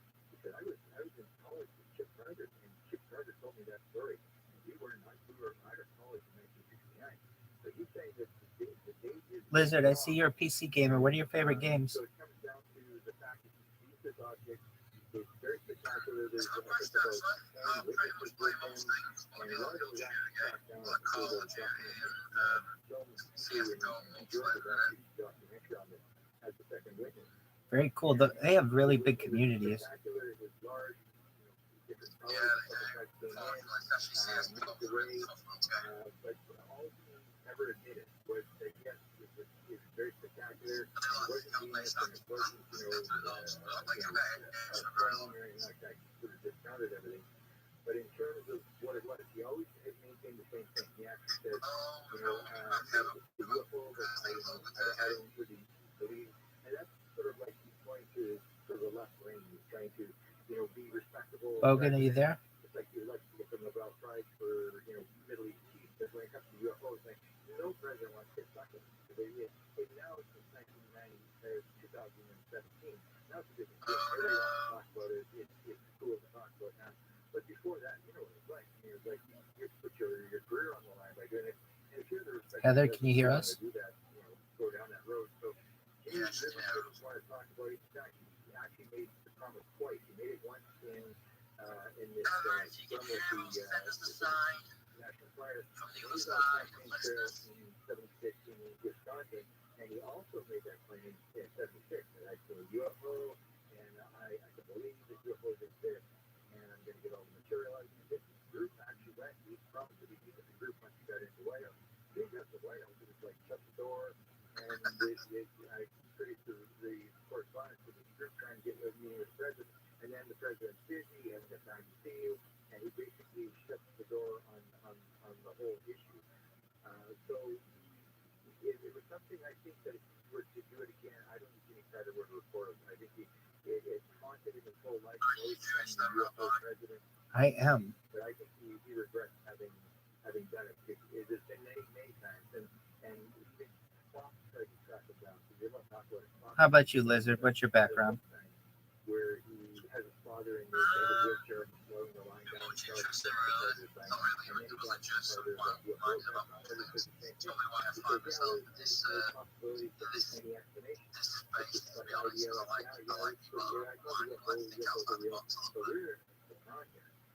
Oh, I definitely think outside the box. I thought you meant like my background. At least my religiously, I consider myself postmodern Orthodox. And what does that mean? Basically, I'm someone who thinks that we're moving as a world towards something called monism, MONISM, which is like a one world religion. And basically, the current doctrines that we have will be seen in the future as just like family traditions, perhaps, that we had. So I'm not as strict on some things as I think other people may be. Those are generally my thoughts on the matter, but at least DNA. Yeah, I am Jewish.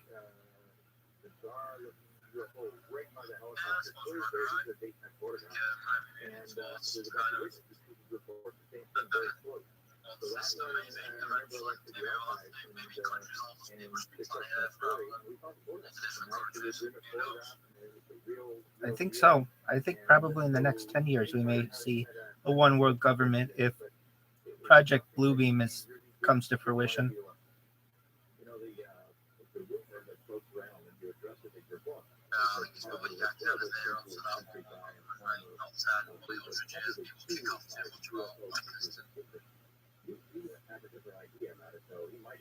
I thought the same until I saw some of this augmented reality technology and also holographic technology. And basically, they can make things look so realistic over a city that they can easily fake an alien invasion and just basically say to everyone, all right, the United Nations is now in control. I mean, in a lot of ways, the United Nations is in control. We just don't necessarily recognize it because we still like to have our individual countries' sovereignty. But many policies are pushed by the UN and our countries abide by them.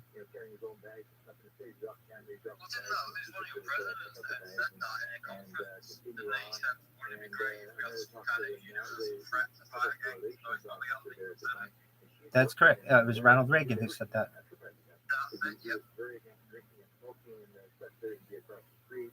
In the back of the restaurant trying to, have a cigarette or a drink, and they were all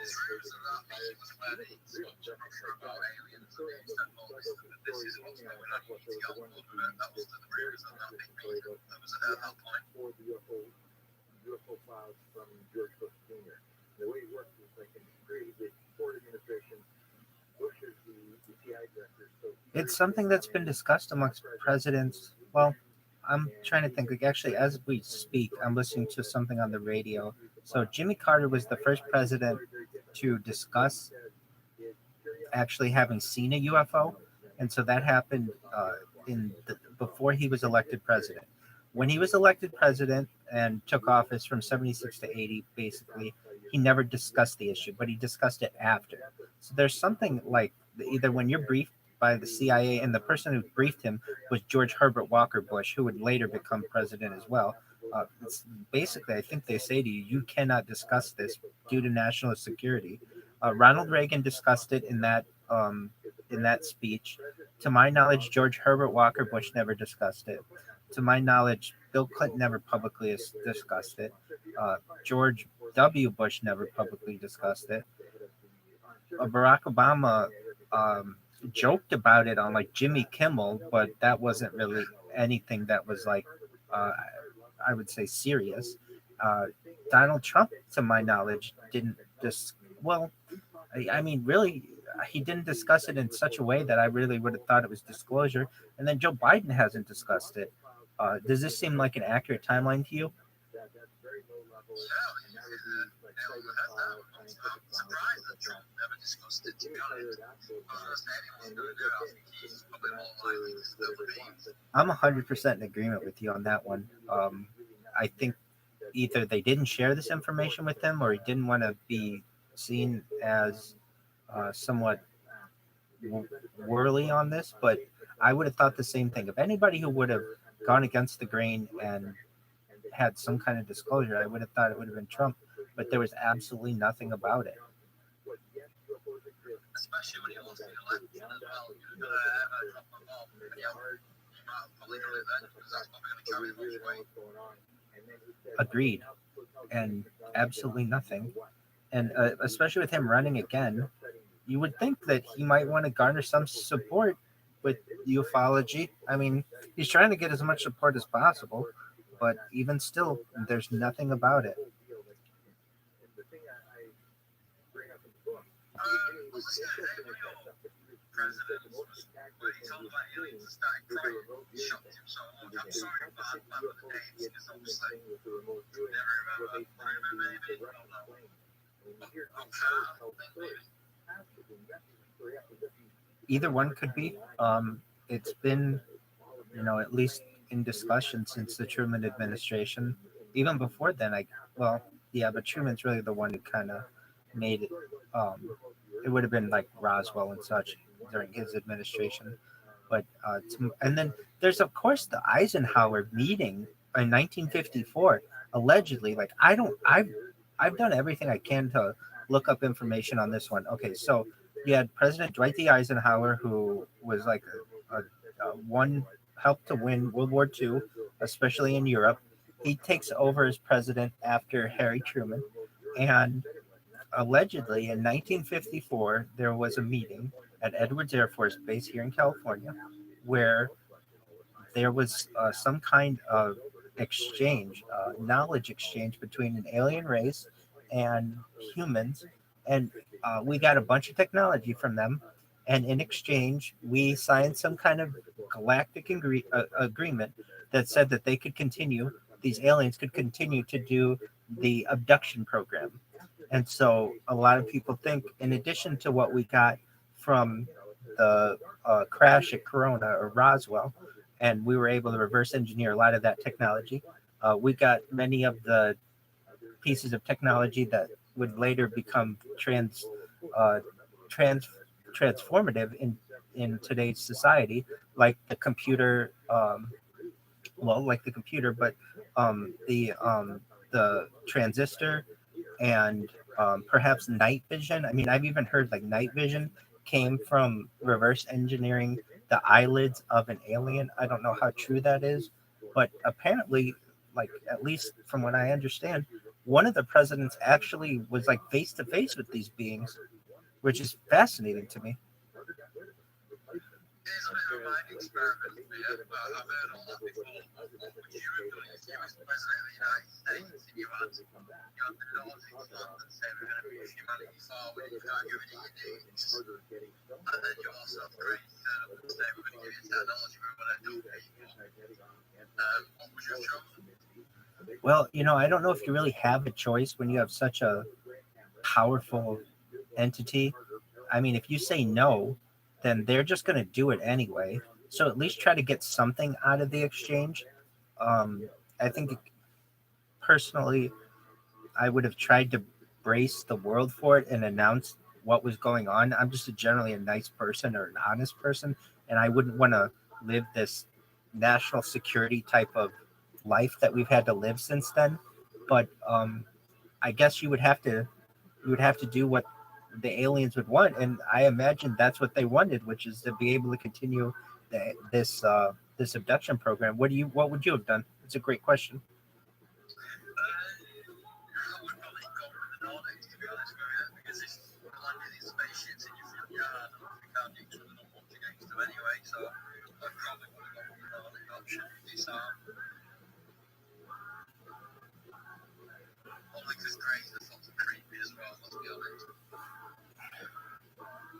Yeah, and there's something to that they're not even like, at least from what I understand, and I mean, I don't know for a fact, but they're not even, they're like the robots of the alien world, that they don't even necessarily like, they're not the ones in power. There's some kind, like maybe it's the tall grays that use the gray, I'm sorry, the tall whites that use the grays as their like robots or whatever, but um, they are kind of creepy. All of it's creepy.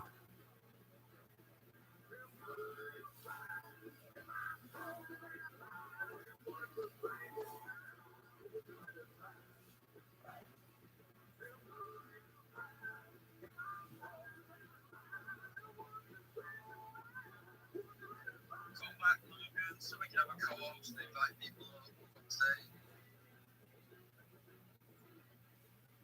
Are you a business owner, CEO, or responsible for marketing?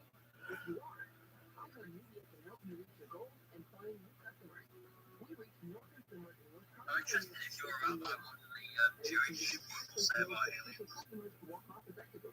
It's a great question.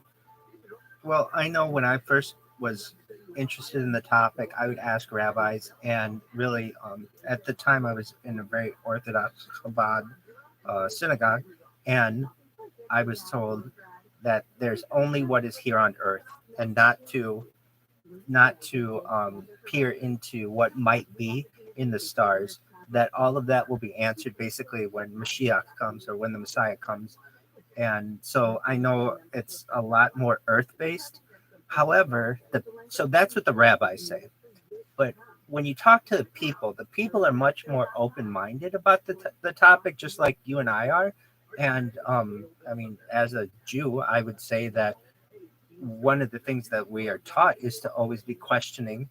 And so when I've talked to the people in the congregation, they're much more open minded to it.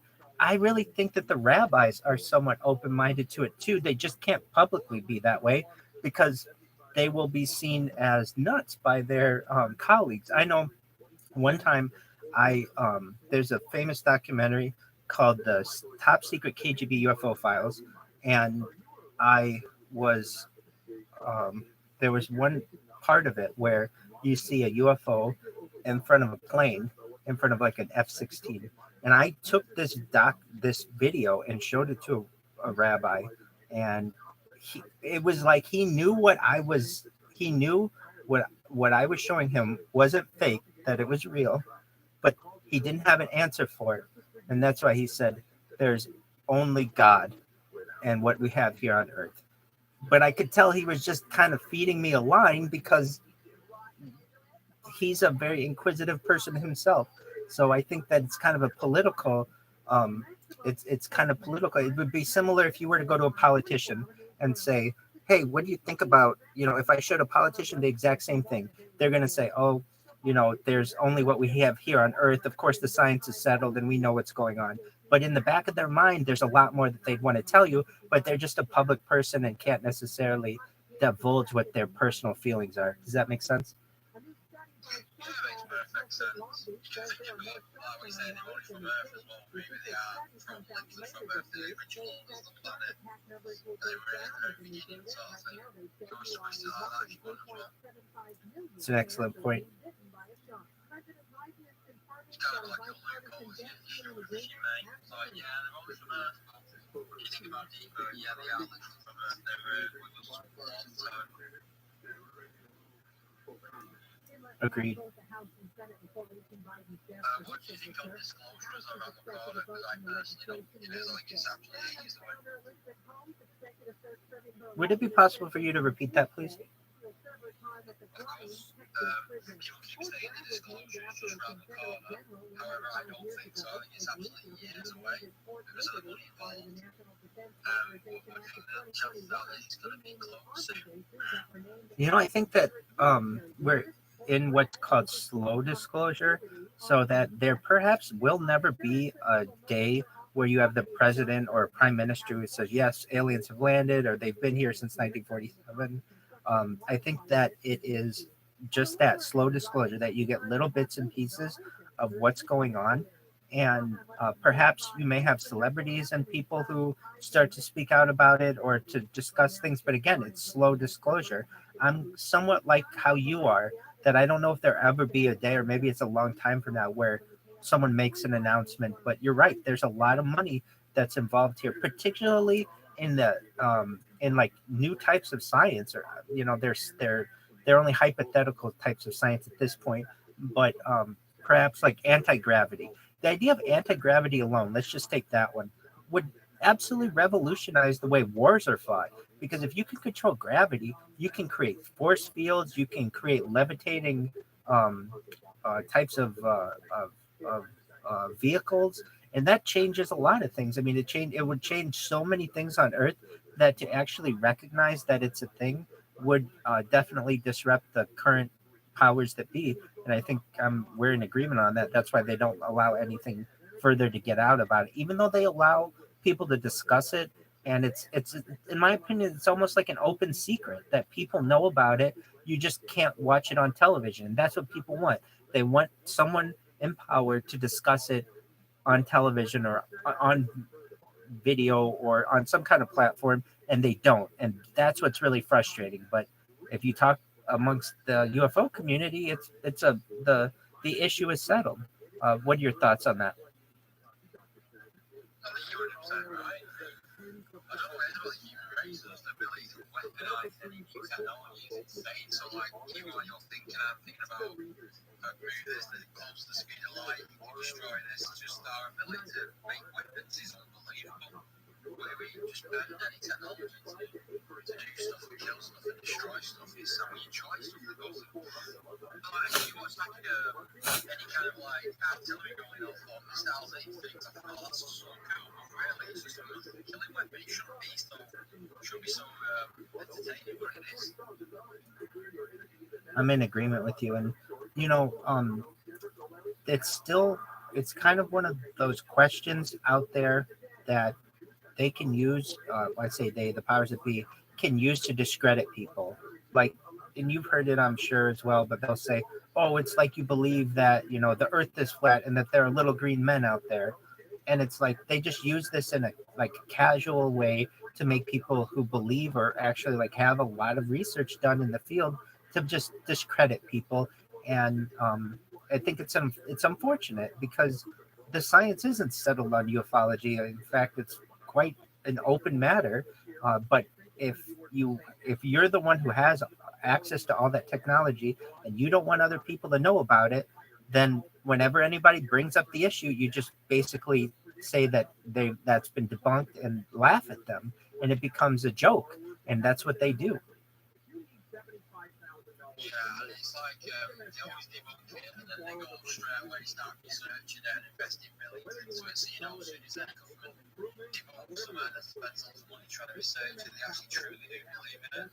It's like remote viewing and stuff like that. Yeah, it's all blue and stuff, but like, then they're getting all their top intelligence agencies to spend a ton of money doing it. So as soon as I think any government doing that, that's legit. As soon as you spend all that kind of money, that means you actually truly believe in that potential that thing. They always do.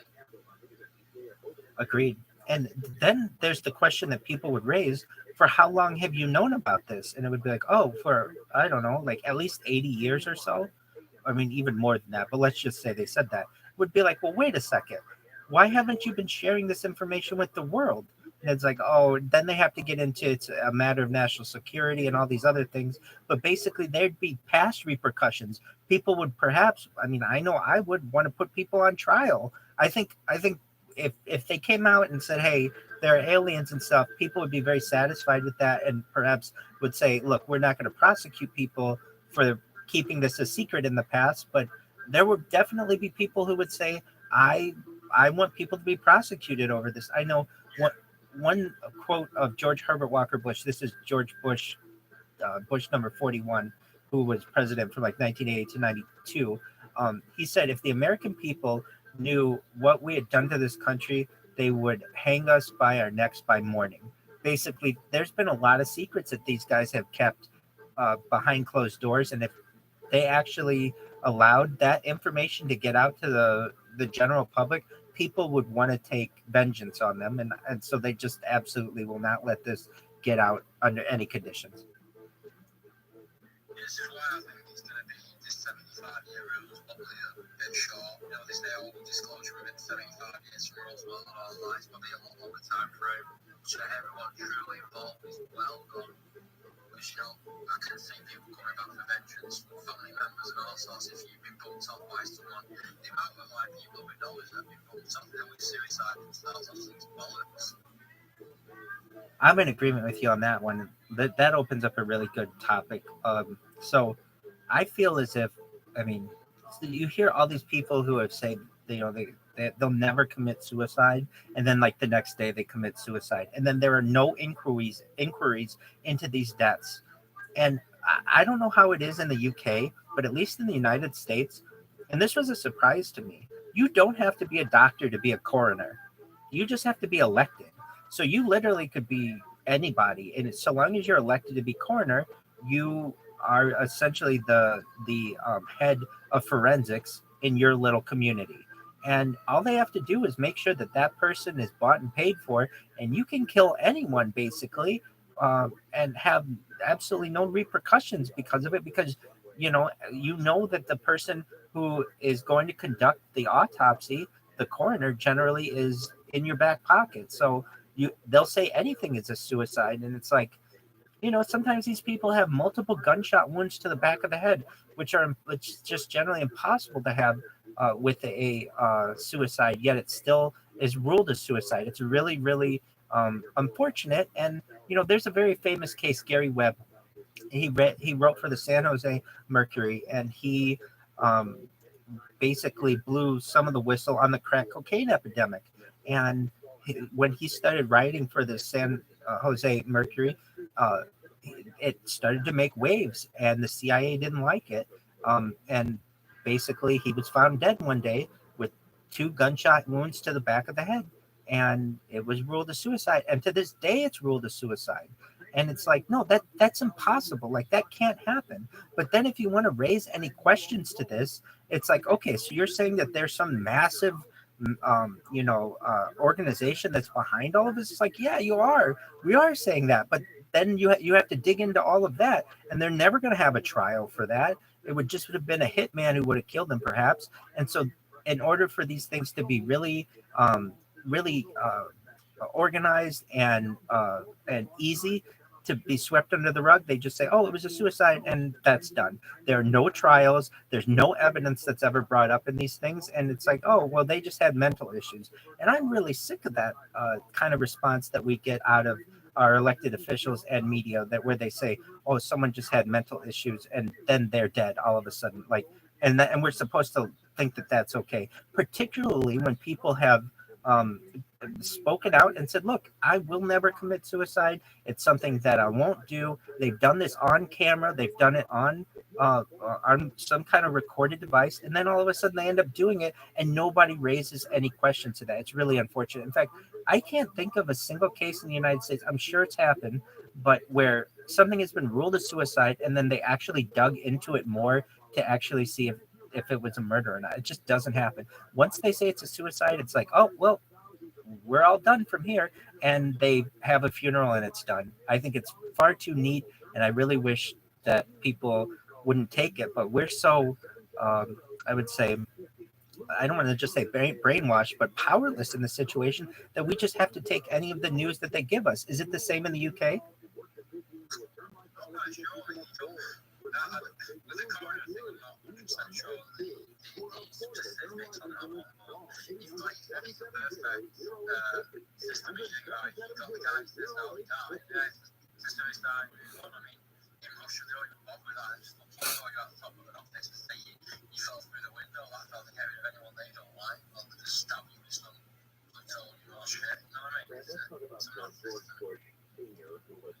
Agreed. Even one of the CIA heads, I think it was James Jesus Angleton, but I could be wrong on that, was found to have jumped out of the window of like the naval hospital in Washington D.C. or like in Maryland, and that was ruled a suicide. It's like they'll even suicide their own guys, and there's no way to investigate these things. I mean, it's really unfortunate. I find this happens not just in with like researchers, but sometimes with like gunmen.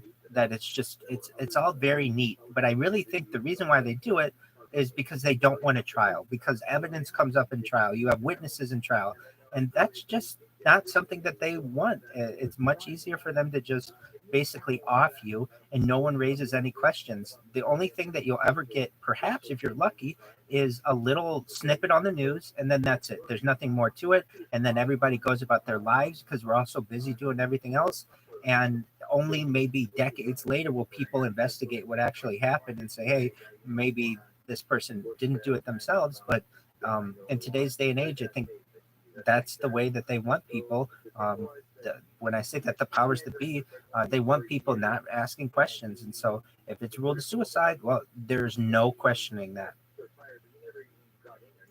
There's so many cases, I mean, so many different topics as well, not just like the UFO things, but also like 9/11, people saying, I saw like a YouTube video, she was like, you from 9/11, she was going to bring evidence against somebody powerful, and she had known for suicide herself, but the very next day she was found dead in a garage. Like, for fuck's sake. I feel like Epstein, that's some bollocks as well.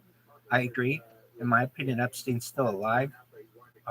And that's just, I'm entitled my opinion. But if you look at the body that they used, that they said was his, its ears didn't match. It goes back to our original or earlier conversation where, like the ear had a lobe, and like, or his ears had lobes, and the ear on the guy, it didn't even look like him in my opinion. But here's what they do. They come out with these memes saying Epstein didn't kill himself. So then people think, oh, well, someone else killed him. Not necessarily. Nobody ever says that. He still could be alive in Israel or in Antigua or in some kind of other place. No one knows what happened to him, but they basically create this story that, okay, if you don't think he killed himself, well, then who killed him? It's like, I'm not assuming that he did kill himself. I'm not assuming that he's even dead. But yet you can't raise that question. If you raise that question, you have no one with whom to discuss it because you'll be seen as a loon. It's a bit like Bin Laden, isn't it? I mean, yeah, we don't take money and say, did you know, we sure you actually fucking killed him, you know what I mean? But there's always those loopholes going on with this. You're absolutely right on that. Well, Adolf Hitler is a very similar one as well. And his whole life in Argentina and Paraguay and stuff. And I mean, that definitely could have happened. But with the Bin Laden one, that one's a joke. That he's the most wanted man in the entire world for a decade, and you're going to shoot this guy and then have him buried at sea, and no one's going to see any pictures of him.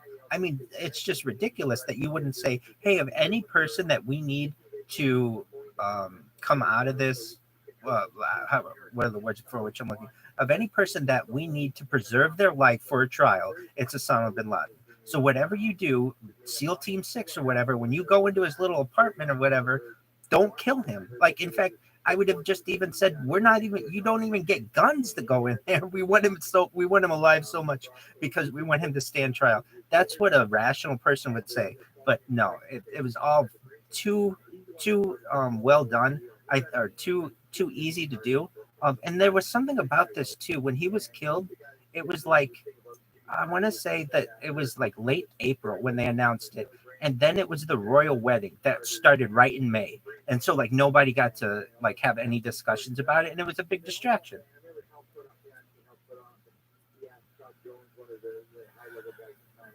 And then the way they buried him, that they tossed his body off of an aircraft carrier because they didn't want it to be like a place where like people would go to mourn, was even more of a joke to me. Of anything, if you killed him, that's cool. Sorry you didn't get him out alive, but show his body to the world. They didn't even do that. Because if you know the story, Al Butoff and Mitch were big time into what we're trying to get with the whole Air Force Base. And this is a story that Jacques Lake tells the story that Eric Davidson told Bush hanger, looking for to see whether the home address they film was real. And he said, did you get did you see the film? And Bush said, yeah, I saw it. I didn't see it in my presidential briefing. I saw it as the I director. And the real story was this Ruben in this home address so the aliens get out. He put the doctor in the hanger and all this sort of stuff. Maybe Logan was suicided. I'm the first to say I don't believe it if that's what happened. And that this film was shown to the president during the briefing. And I saw this thing, this Secret Service guy talking about fixing it. Logan, can you hear us? Like maybe there was a briefing. Maybe this is the home address they film. And so when Eric Davis asked Bush about it, he said there was all this counter stuff. There was a flame out of an A-12. There was camera lenses. There was a counter-intelligence project. All these things to say, no, it wasn't a UFO film or UFO landing and aliens getting out. It was just all this other stuff. He says that this was put out and Bush said to Eric Davis.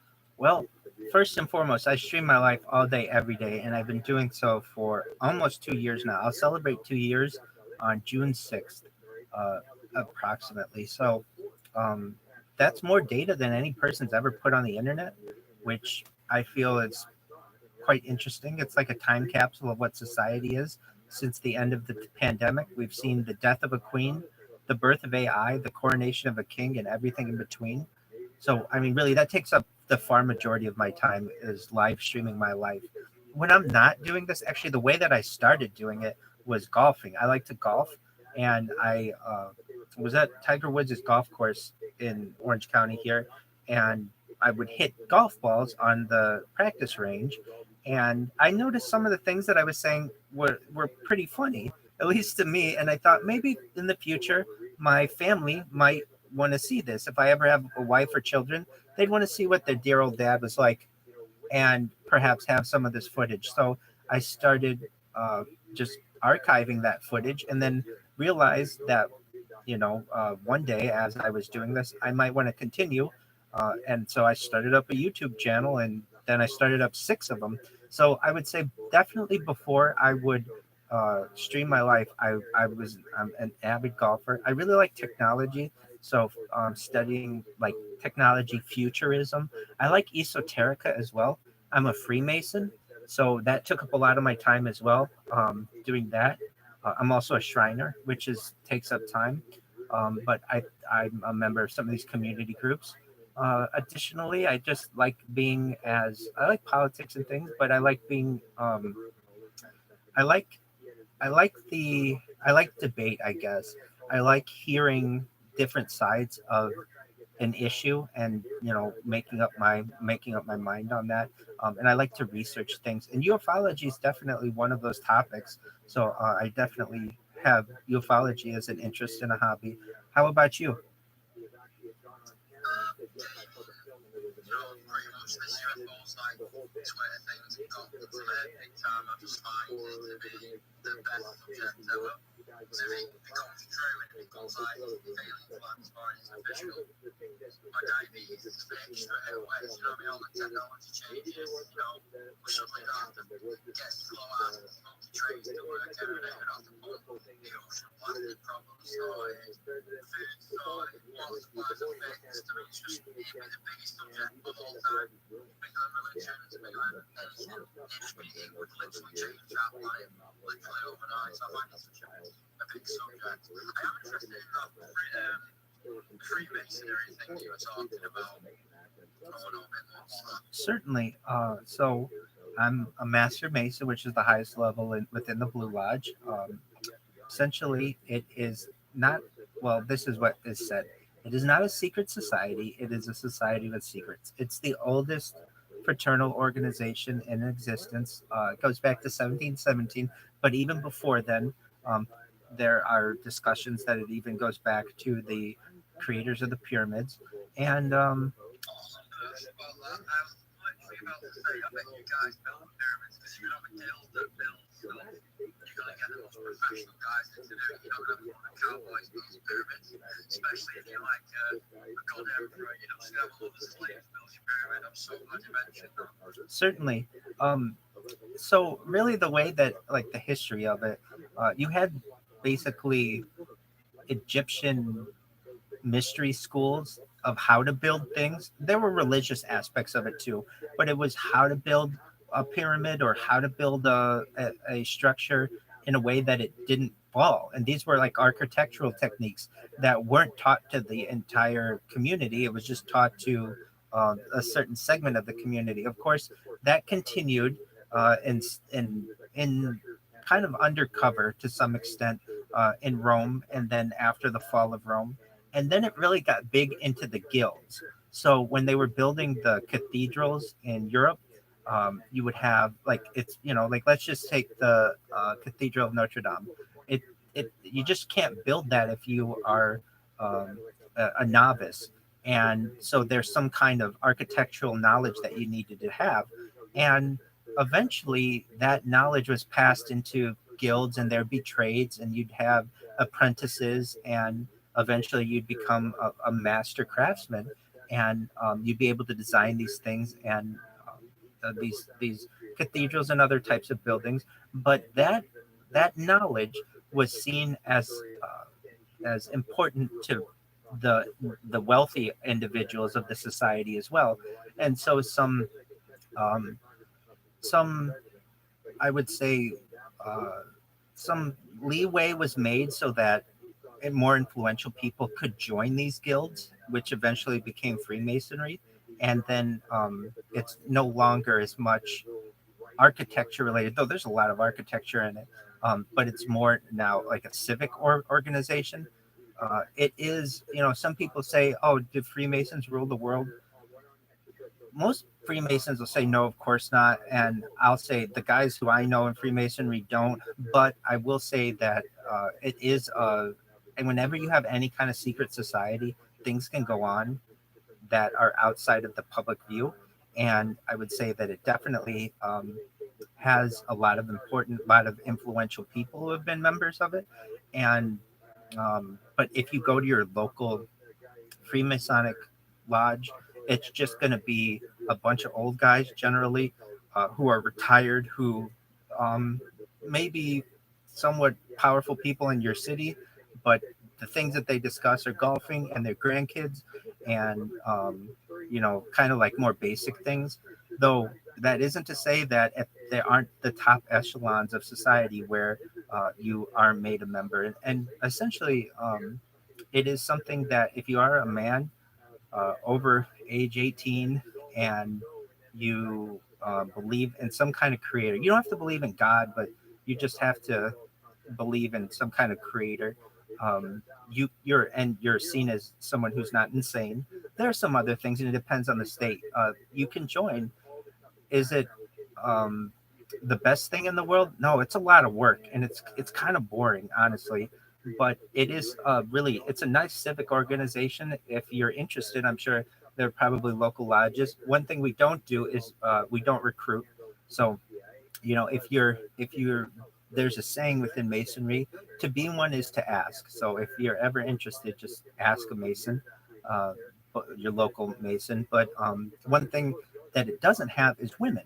And I know as someone who at least likes women and wants to be an advocate for them, I was always somewhat disappointed with this. That why aren't women involved? And it really comes down to if you have a group of people and you have of both genders, those genders are gonna date. They're gonna mix, and what ends up happening is you'll have people who will marry and get divorced, and it can cause a lot of dissension within the lodge. So there are women's organizations that are very related to Freemasonry. They're not the same, but it's known as the Rite of the Eastern Star.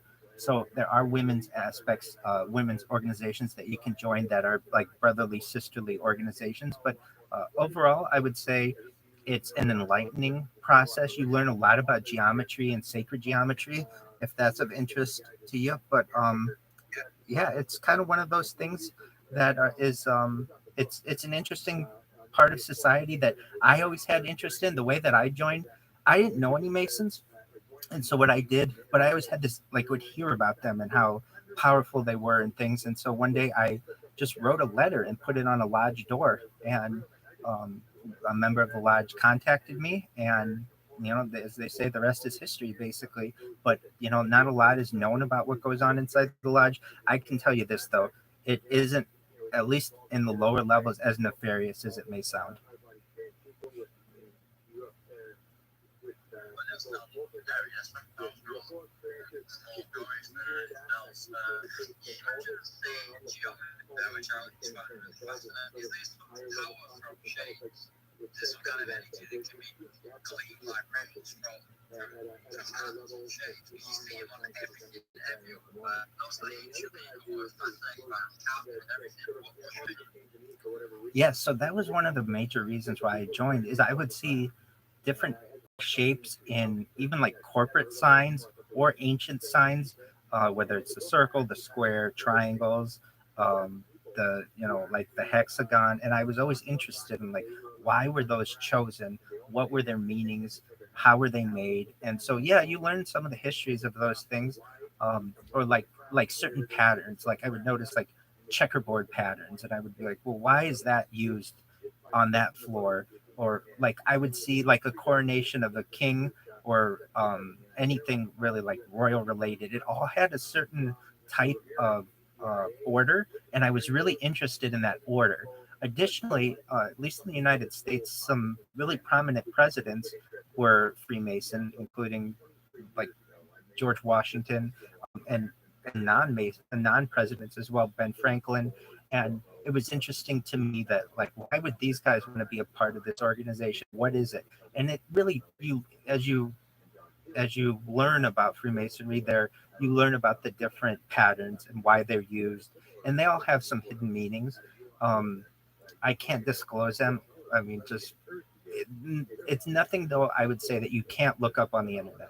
So um, if you ever want to know, like, and this is especially for the girls out there who aren't allowed to be Freemasons, there's a wonderful documentary. It's by a man named William Schoenfeld.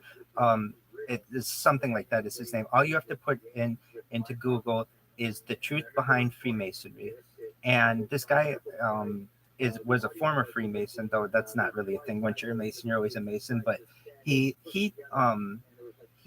tells you all the secrets about what Freemasonry is, what the secret distress calls are. And so, like, at least I'll quote some of the things that he says. Now, this was never said to me in Lodge, so I can say if it's true, perhaps it is, but or maybe perhaps it was something more of the past. But like, if one thing is, you, at least this is what he says, if you're ever before a judge who is also a Freemason, there are some hand symbols you can do, but also some words that you can use to trigger that person so that they know that you're a Mason, and they're supposed to find you not guilty or whatever. You're supposed to win the case. There are some things that you can do with police officers, supposedly, to be able to get out of traffic tickets. Have these ever been used? Have I ever used these? No. Do I think that they would work in today's day and age? Likely no. But there's always that potential. So those are some interesting aspects. But it's called the truth behind Freemasonry. If you just put that in there, it's like a 4-hour documentary, and he will teach you everything that you'll learn. In fact, you learn more in that. I would tell you this: I learned more in that 4-hour documentary than I ever learned in Lodge. And I mean, I went to Lodge every single day for years, or every single week for years, and you'll learn a lot from that if you're ever interested in some of that stuff. And it includes a lot of the sacred geometry.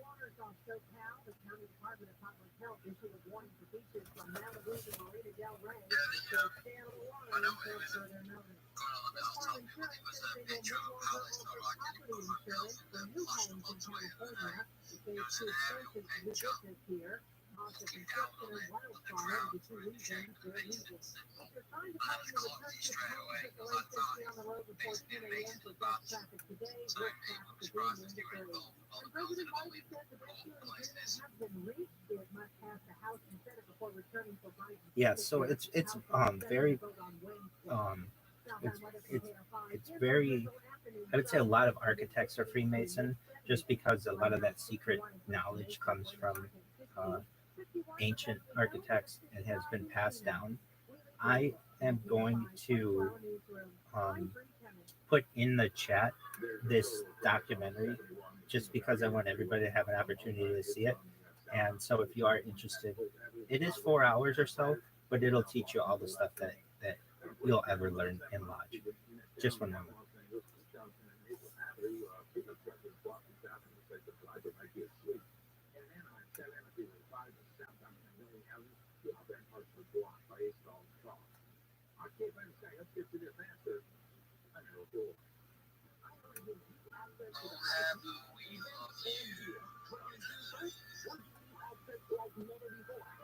iHeartRadio Access Day, our 24-hour extend. Thank you for listening. Go to iHeartRadioAccessDay.com today. You could be spending week Friday with me, Dan Patrick, and the Danettes for a VIP experience in the Man Cave, all part of iHeartRadio Access Day. Head to iHeartRadioAccessDay.com to register to receive reminders for when experiences like this and more go live this Thursday. Are you a business owner? Rabbi, the lesson of life is a quick game. There's nobody else to speak. In general, I do apologize to the listeners. We can't bring anyone on. We reach more consumers in your target area than anywhere else. And we can give you access to those potential customers more cost effectively across radio, digital, podcasting, and social.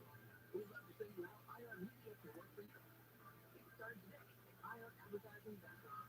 That's IRAdvertising.com.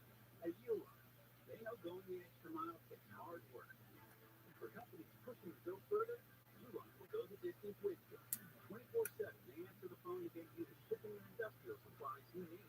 Business I'm going to do a shout out to such as large Joe orders, Tina, diverse weather, new safety guidelines, changing economic trends. You want to work hard. 41,000 items, Alex, minimizing resource on to the extra mile. Visit uline.com. Hey, all Team Shark, let's talk about your home and what is coming at it next. Every home in America, including yours, is going full electric faster than any of us ever imagined. That means your home needs to be ready for increased electrical demands at a time when the grid is already strained, energy costs are going up, and rolling outages are more common than ever. So where do you start? You start by going solar with a complete solar solution. All right, I found that documentary. It is called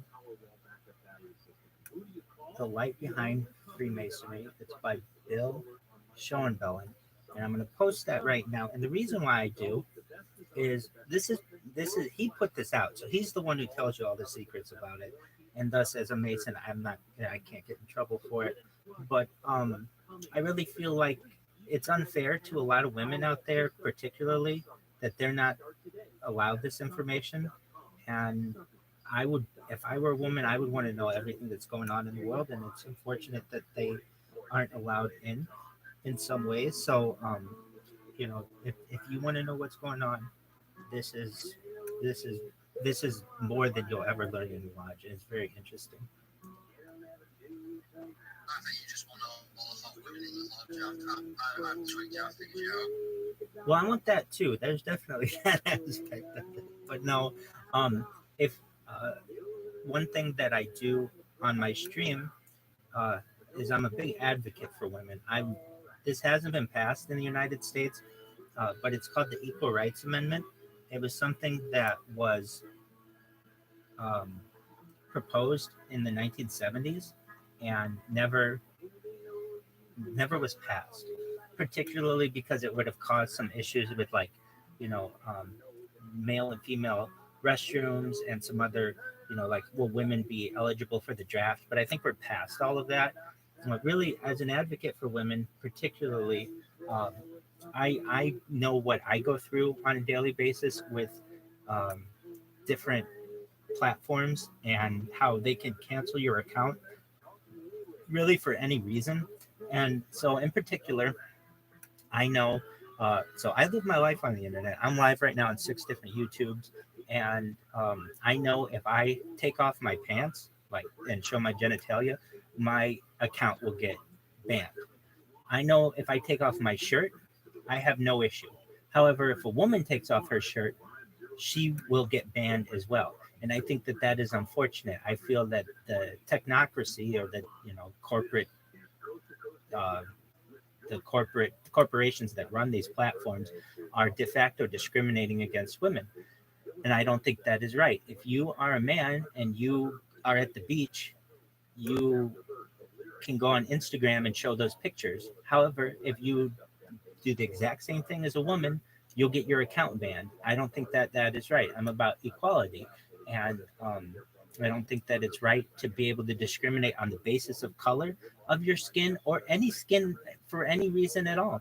So I'm definitely an advocate for women when it comes to just their ability to be able to provide for themselves. I don't think it's fair that I, as a man, can take my shirt off on YouTube and it's fine. But if I had a sister, she wouldn't be able to, and she would lose her account. I don't think it's right. So definitely, I'm an advocate for women there. And that isn't to say that I want to see more breasts. If I want to see more, if I want to see breasts, it's very easy to see breasts. I'm really out here to advocate for women to be able to provide for themselves. And I mean, if you have a nip slip, you can lose your account as a woman. That to me is unfair. So I look forward to different social medias changing their policies. I know they've started to, and they allow people to breastfeed, but to me that's not enough. I feel like you should be able to show your skin without repercussion, and at least not you lose your whole account. And that's what's currently happening if you break these rules. So I advocate for women in many different ways as well, but that's definitely one of them. And I did put that link in the chat. In fact, so here's a funny thing. This guy Bill Chauvin, let me say his name correctly, Schnobelin. He has been everything. He was a witch. He's an ex-Mormon. He was like, basically, if you could do it, he joined it, and he tells you all the secrets about all these things. So you'll learn some things about witchcraft and Freemasonry. And so it's actually in the I pinned it to the jumbotron there. So if you ever have any questions about the secrets about Freemasonry, you can watch stuff on Netflix and stuff. That's not going to tell you the secrets. This one will. So I definitely I advocate, if you're going to watch anything about it, it's that. And I can also say then I hold the perhaps oaths that I may or may not have taken in lodge, so that I'm not giving away the secrets this person is. So you get the information, but I still kind of am able to keep the secrets that I may or may not have said I would. He's already told everyone, so I can spread it as well. That's absolutely right. There's nothing that says you can't do that in lodge. So until they make a rule against that, I don't see that I've done anything incorrect. What was I saying? Yeah,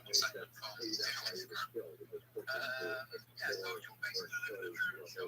The last 2 years, how many followers have you got? How many people are watching on our YouTube account? Yes, I have been living the Truman Show for the last 2 years. Well, it depends. I have multiple YouTube channels going at any one time. I could have a few people who are watching me, a few, maybe 2 or 3 on each channel. I have over 2,000 followers on one of my YouTube accounts. I got another 1,000 followers on another YouTube account. It's difficult because I'm just living my life on a daily basis, and I'm not someone who's famous. So it's just basically kind of boring to people. I certainly understand. However, it's boring now. In the future, we'll be able to use AI to be able to edit the videos so that you get, and this is currently done. Basically, I can put a link into YouTube of a 12-hour video of mine and get a 3-minute short where it picks up the highlights of the day. Is it that good? No, because the app is in beta and it's still working out some of the kinks. But perhaps in the next year or two, it will definitely be something that people won't have to watch 12 hours worth of footage to see what I did in a day. They'll be able to get a little highlight reel in a YouTube short, and it's much more digestible.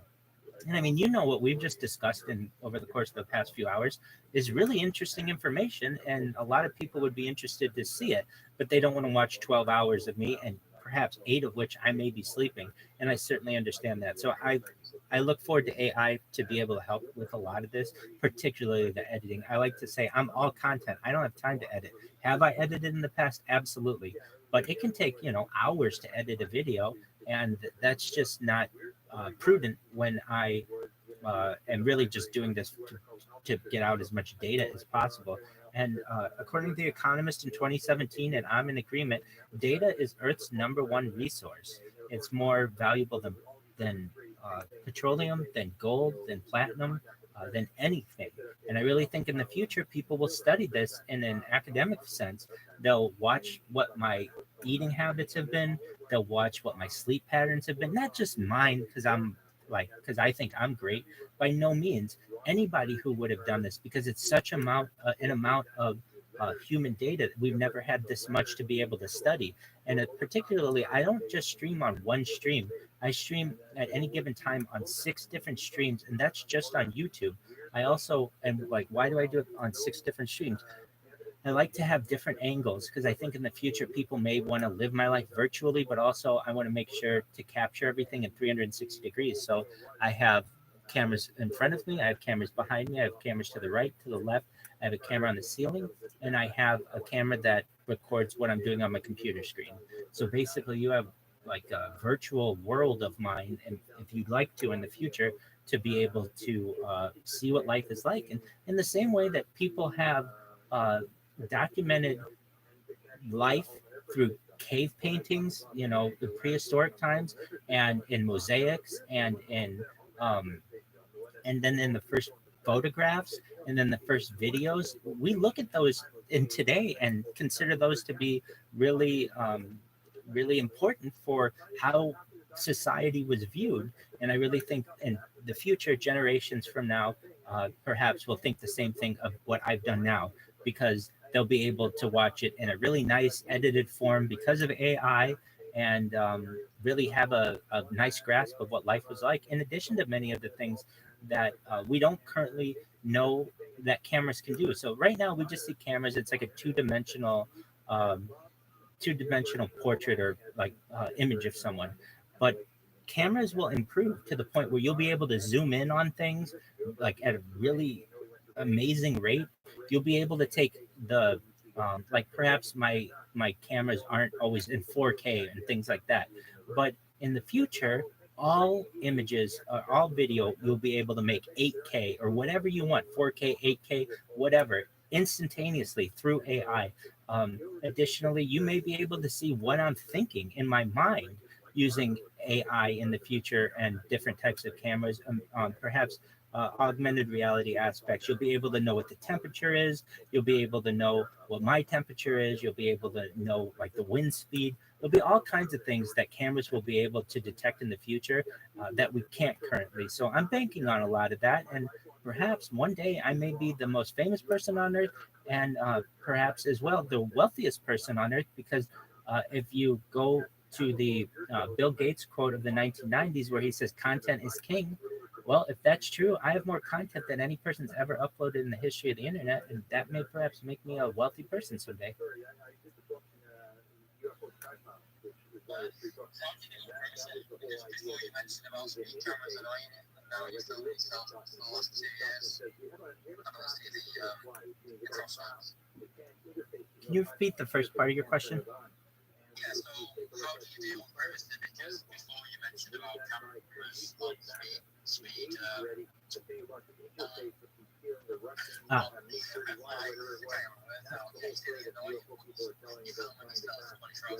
Well, yeah, so this has my consent. So the fact that I give my consent to do all of these things, and I understand that in the future you might be able to, view me in an augmented way where I don't have clothes on, where I have different clothes on, where I don't have glasses on. Those are all things that I consent to. But when I'm having a conversation with a friend, even just on the street, that's between us. I don't necessarily think that Big Brother or the police need to know what's going on there. But with the declassification of everything that happened with the PRISM program and Edward Snowden, I've learned that we don't have privacy, that it really doesn't exist. So instead of kind of hiding like many people do and try to stay as private as possible, I've done the opposite and said, you know what, I'm just going to give you my consent to be able to peer into my life as much as you want. But the way that I see the difference is you have my consent to do this. it's not necessarily being spied on by some kind of third party where I haven't given them my consent. I hope that answers your question. Yeah, of course. Yeah, you did answer it. How do you, so obviously you're ladies now. I know you're like freaky with them. What do you do then? How do you keep straight now? It's a great question. I, at least for the past 2 years, have been celibate, and I honestly, I'm not really. I'm interested in girls. I love women. I've had sex with many women, and really had really great relationships with women. And that's kind of one of the reasons why I'm able to do this. Is I've never hurt anyone. I've never cheated on anyone. I've been very honest in my previous relationships, particularly with women, and so at least I kind of am looking at the benefits perhaps in the future of I might be someone who, if I'm famous or wealthy, I might be in high demand, so it may be a sacrifice that is perhaps will be beneficial to me, but really currently I see what I'm doing as something that is bigger than something that I want to just have a relationship with someone. And I understand that even though I consent to the cameras, perhaps someone in the future wouldn't necessarily consent to them. And so I understand if I ever did find someone with whom I fell in love, I would respect their wishes, perhaps. And if they said, look, it's either the cameras or me, so to speak, I might have to make a decision. But I think anyone who really loved me would understand this is part of the life that I live, and would understand that maybe, it's beneficial to the world, and they would understand the bigger plan that I have for this, and that I think that it could be for society. But in answer to your question, I have not been with any women, at least in the past 2 years.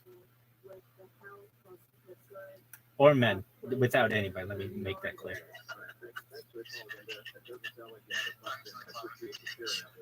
Certainly, and that's not something that I I think I will, and I've discussed this a little bit. I think I will meet a woman someday, and we'll have children. That's really when I start to think, would I want to have my kids' lives on video? In fact, the previous space I was on, it's really interesting. The person who was hosting it, I think their name is PepeDJ.eth. And they told me they were the first person.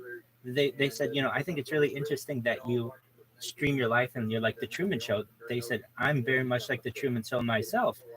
I was the first person born on a live stream in 1996.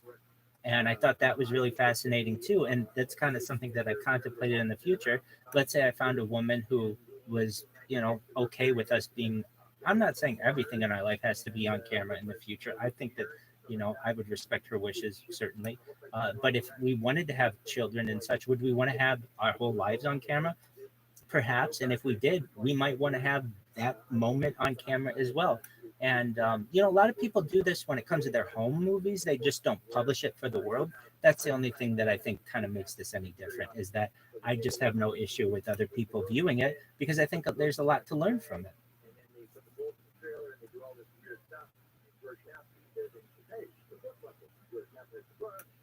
The people in the DIA people in the Middle East say, hey, it's kind of weird. Let's go check this out. And this McCaffrey goes to Skinwalker Ranch, and you see it put in the kitchen on the thing. So on lots of stuff, so it's not too. Wondering why you never show up. And then they do this display, and then you get this disclosure because people are curious, and they push this issue forward. Thing with James Eddington, Jim Eddington complains about production. Oh, his production is terrible, whatever. I'll tell you what, Jim Eddington, when the guy behind the disclosure, he's the guy who went to all the three-letter agencies, said, you guys can't get this out. We're going to drop this thing. We're going to move this thing. We're not going to use spots. Liz, you're a child of the 80s. So what were the first video games on a PC that you played?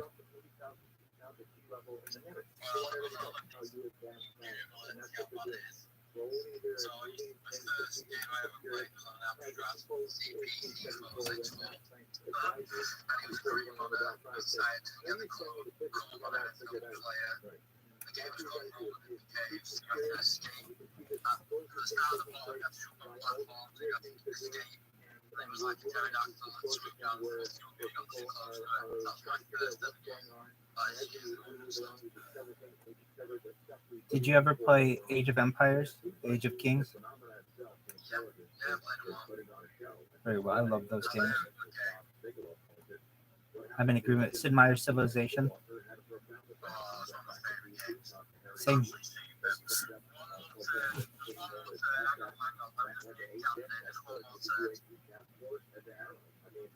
Do you know the story about Gandhi and civilization? A little bit that like he's like obsessed with nuclear weapons. But do you know why? I thought it perhaps was programmed incorrectly, but please brief me.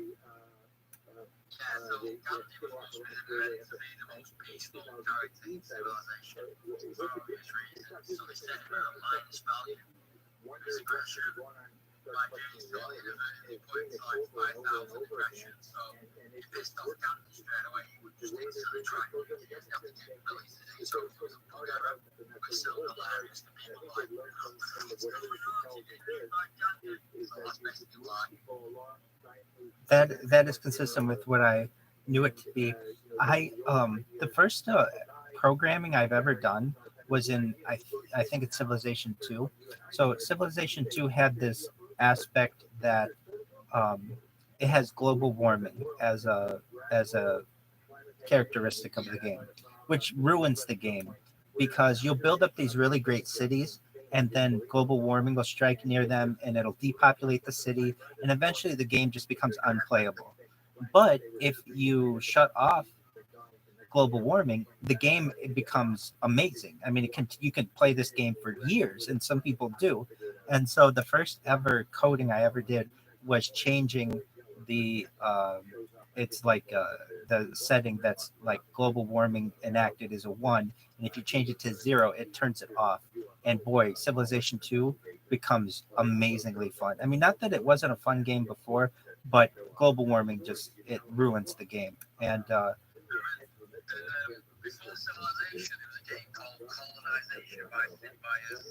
Obviously, it's like setting up America from the colonies and stuff. And it is absolutely superb. And as you ever played it, it looks like shit, but the gameplay is brilliant. I have played it. That's the one where you have like a certain amount of time where you have to get your colony set up before the colonial powers come and attack you, either England, France, or Spain. Yeah, that is a wonderful game as well. I like it a lot. So like the 13 colonies declare independence, so it was like a full deal. Did you ever play Sid Meier's Pirates? Yeah, of course I did. I got quite good at that. It's a very good game. I agree. It has lots of aspects to it where you're able to sword fight and you're able to trade and do all kinds of things. That's a fun game. And then he has a space game. Do you remember the name of it? It's called very good as well, actually. Agreed. Just one moment. I'm going to look that one up. It's got really good art style and lots of you have to you've got Gaia, it's a alien planet, you've got to work with it, or you can try different styles. You can decide your own. He has Civilization Beyond Earth. It's not that. Civilization, Sid Meier's Starships. To my knowledge, it's like what you said. It had some kind of Latin name.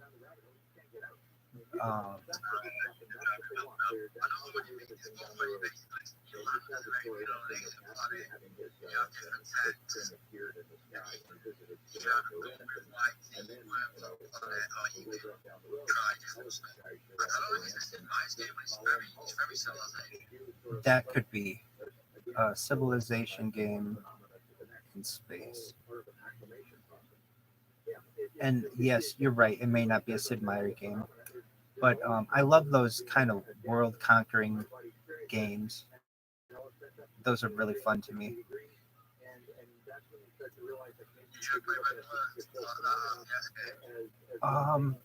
I think once or twice.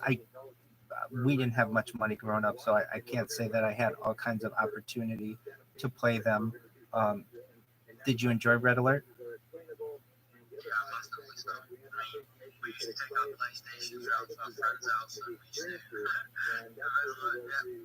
so I remember Fred, he was like this transport boat when he looked at all his units into his transport boat and he thought he was clever, he put it in the middle of the lake and I always remember I flew on my chest over and sank all his units and he cried. Oh, here's what it was. Alpha Centauri. Sid Meier's Alpha Centauri. He had some really good ones. He had Sid Meier's Railroads. That was a good game. Then we talked about. Okay, so did you ever play Civilization Revolution? It's very similar to Civilization Colonization, where you have like a certain amount of time before the mother countries come and invade, which is a lot of fun. Oh, he had Sim Golf. Did you ever play Sim Golf? Now that was an amazing game. So basically, it was just a game where you would create your own golf course. But as a golfer, I just thought that this was so much fun and so interesting. He had a lot of games. What'd you say? Did you ever play Theme Park? Yes, I did. I loved that game. So, are you talking about the one? I think. Let's see here. I think it was a bullfrog game, and yeah. So it the original one. Okay. So there's like Theme Park Tycoon and all those, but the original Theme Park one I think was still just amazing. Where you could build your own theme park. You could also ride the ride, which I thought was really innovative for a game. That was a phenomenal game.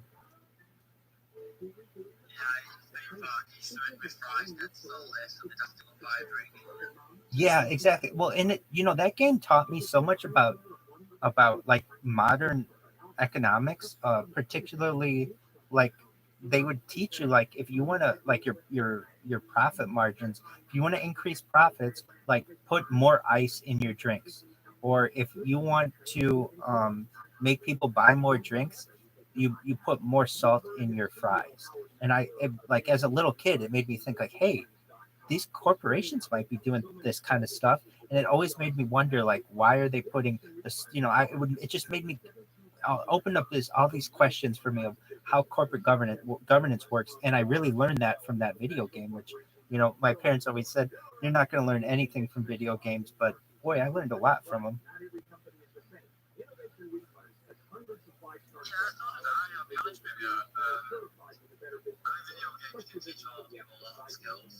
Communication skills, for example, talk to people you don't really know online. Is that some people just can't do it? I was on the mind to do it. You just talk to people, like friends online and stuff. And I also think if you're not very sporty, because I am the least sporty person ever, I'm a big lad now, strong and stuff, but when I was young, I was quite small. But I think it teaches you to be competitive in a lot of games. I think being competitive is a good thing. It's like in a work environment. You want to do really well, so people just not naturally competitive. And sometimes it's still bring that out for people. I agree. I think you can learn a lot from them, particularly from a historical aspect, in a lot of ways. Did you play the Total War series? Any of the like Rome Total War games? They're amazing. Those games are some of the best games of all time, and I really feel that they don't get enough play, so to speak. I mean, I know. I just think that they're fascinating, but also they're really fun to be able to control armies in real time is an amazing aspect of a game.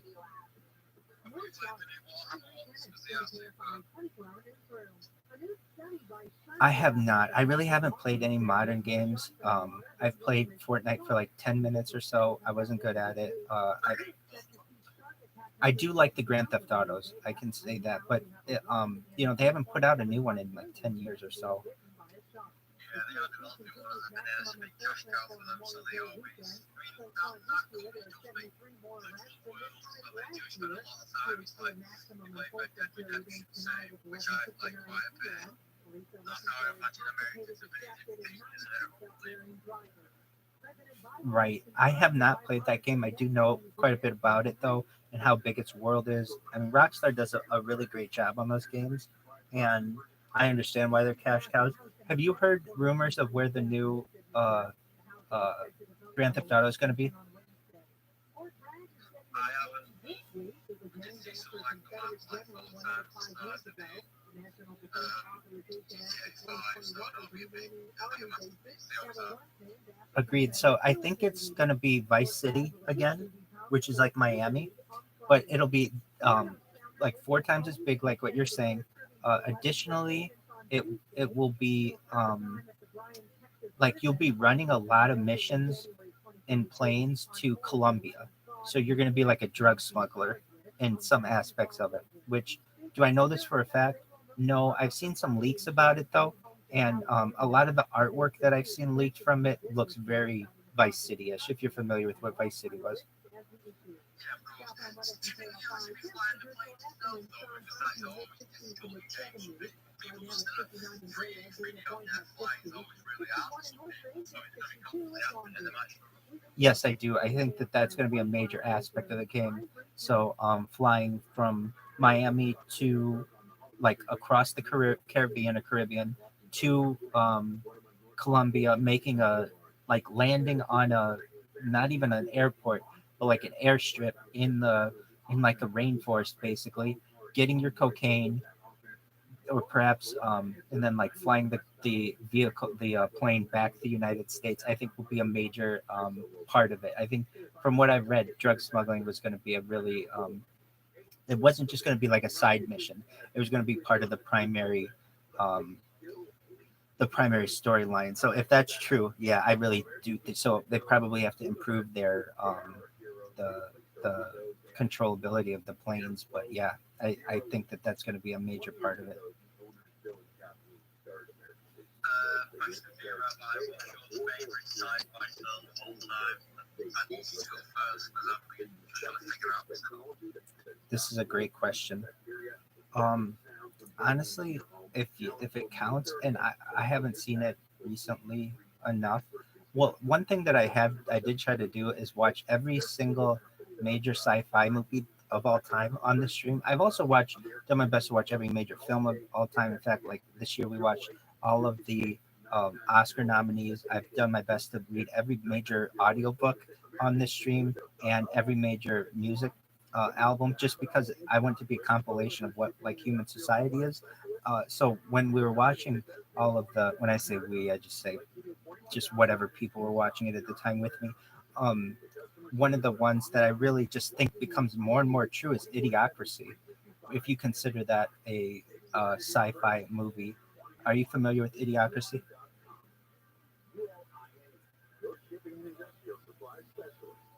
No, I'm not. I'm not familiar with that film.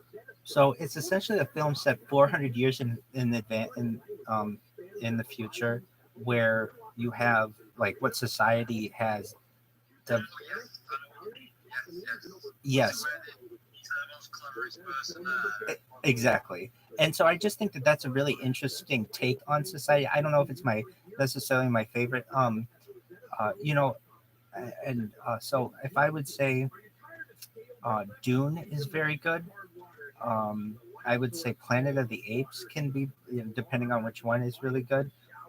Blade Runner is very good. Um, to choose, even like Terminator is very good. I mean, that's like sci-fi. 2001: A Space Odyssey, I think, is quite interesting, particularly for when it was made. For me to choose one, it's like choosing between children. I really think the Back to the Futures are really good, including Back to the Future 2. I think there are a lot of things in Back to the Future 2 that are pretty accurate with how society has gone, including the Cubs winning the World Series. Um, so I would say if I had to choose one, just because I think it's such an amazing commentary on society, Idiocracy. What about you?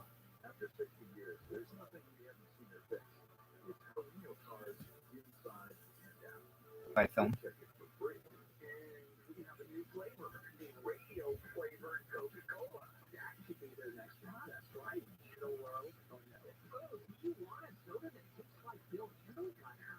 Lizard, can you hear me?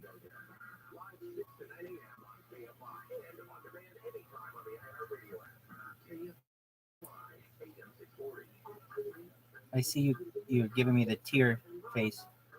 You can't hear me?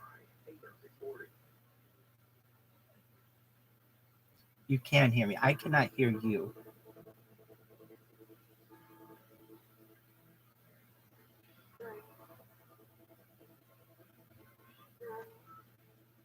Lizard, are you speaking?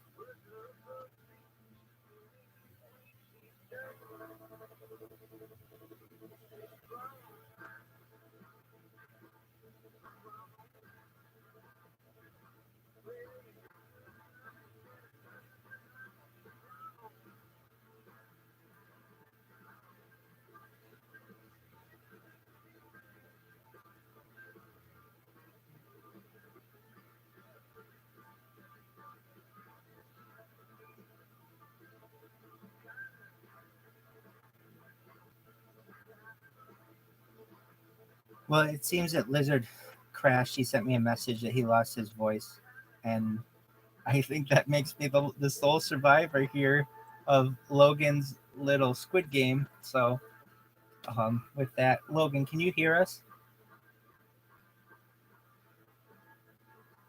Well, Logan's probably doing his own thing.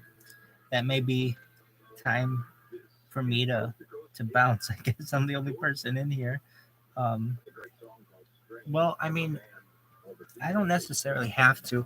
I would say that if you're interested, and I mean, just one moment, I can play that the light behind Freemasonry if anyone's interested in it. Would you be interested in hearing that?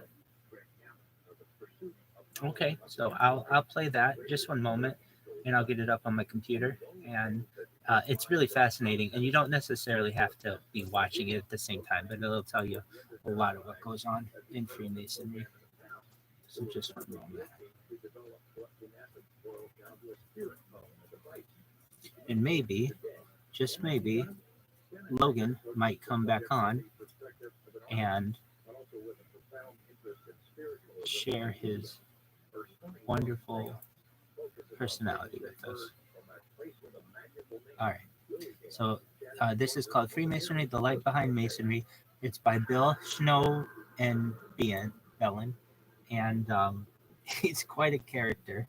When I say that, like, I mean, I don't know anybody who's been a witch and been a Mormon. And he's all kinds of things, but here he's going to tell you a bunch of the secrets. I guess they're not secrets now. He's disclosed them, but just one moment as it loads. I started off taking the 3 times a day for 6 days, but I'd say within the first week and a half, I noticed some amazing difference. Some of those crazy feelings of the anticipation was gone. My mind is blown on this stuff. Would your wife corroborate your story? Usually that she's say, "Oh, honey, you're exaggerating," or no, you actually did recover that fast. Oh yeah, she corroborated. She was there one time when I was doing the gig, and I went, "Oh my, there you go." So you're taking a carnival each week and a half, you get some results. Praise the Lord. It is great to be here tonight.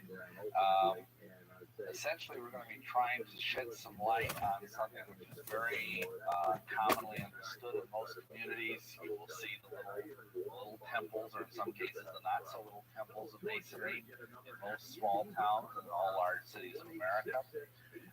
But yet, most people understand that this is a secret society. And what are they keeping secret? And is this something that Christians should be involved in? Well, we're going to try and explore some of that tonight and see if we can get to the bottom of some of these issues. First of all, let me give you the classical definition of masonry, because the Masons obviously... Can someone give me a thumbs up? Can you hear it? Good, thank you. For public consumption. And this is basically it. Masonry, we are told, is a system of morality, veil, and allegory. Now, doesn't that help a whole lot? We can just all go home now, you know? We all know everything we need to know about the Masons. Well, that's the way they would like it, unless, of course, you join. But actually, there's a lot more to it than that. Let me give you my definition. I define Masonry as the world's oldest secret fraternal organization, a system of 3 ritual initiations or degrees based on the medieval stonemasons guilds, guarded by blood oaths, and founded on the principles of the fatherhood of God and the brotherhood of man. Masonry symbolism is a blend of Old Testament symbols rooted in the building. Now, you've heard in the introduction about all these different degrees and things that I have been through, but in reality, most Masons will tell you that in fact there is only classical Blue Lodge Masonry, that is in fact the core of all Masonry.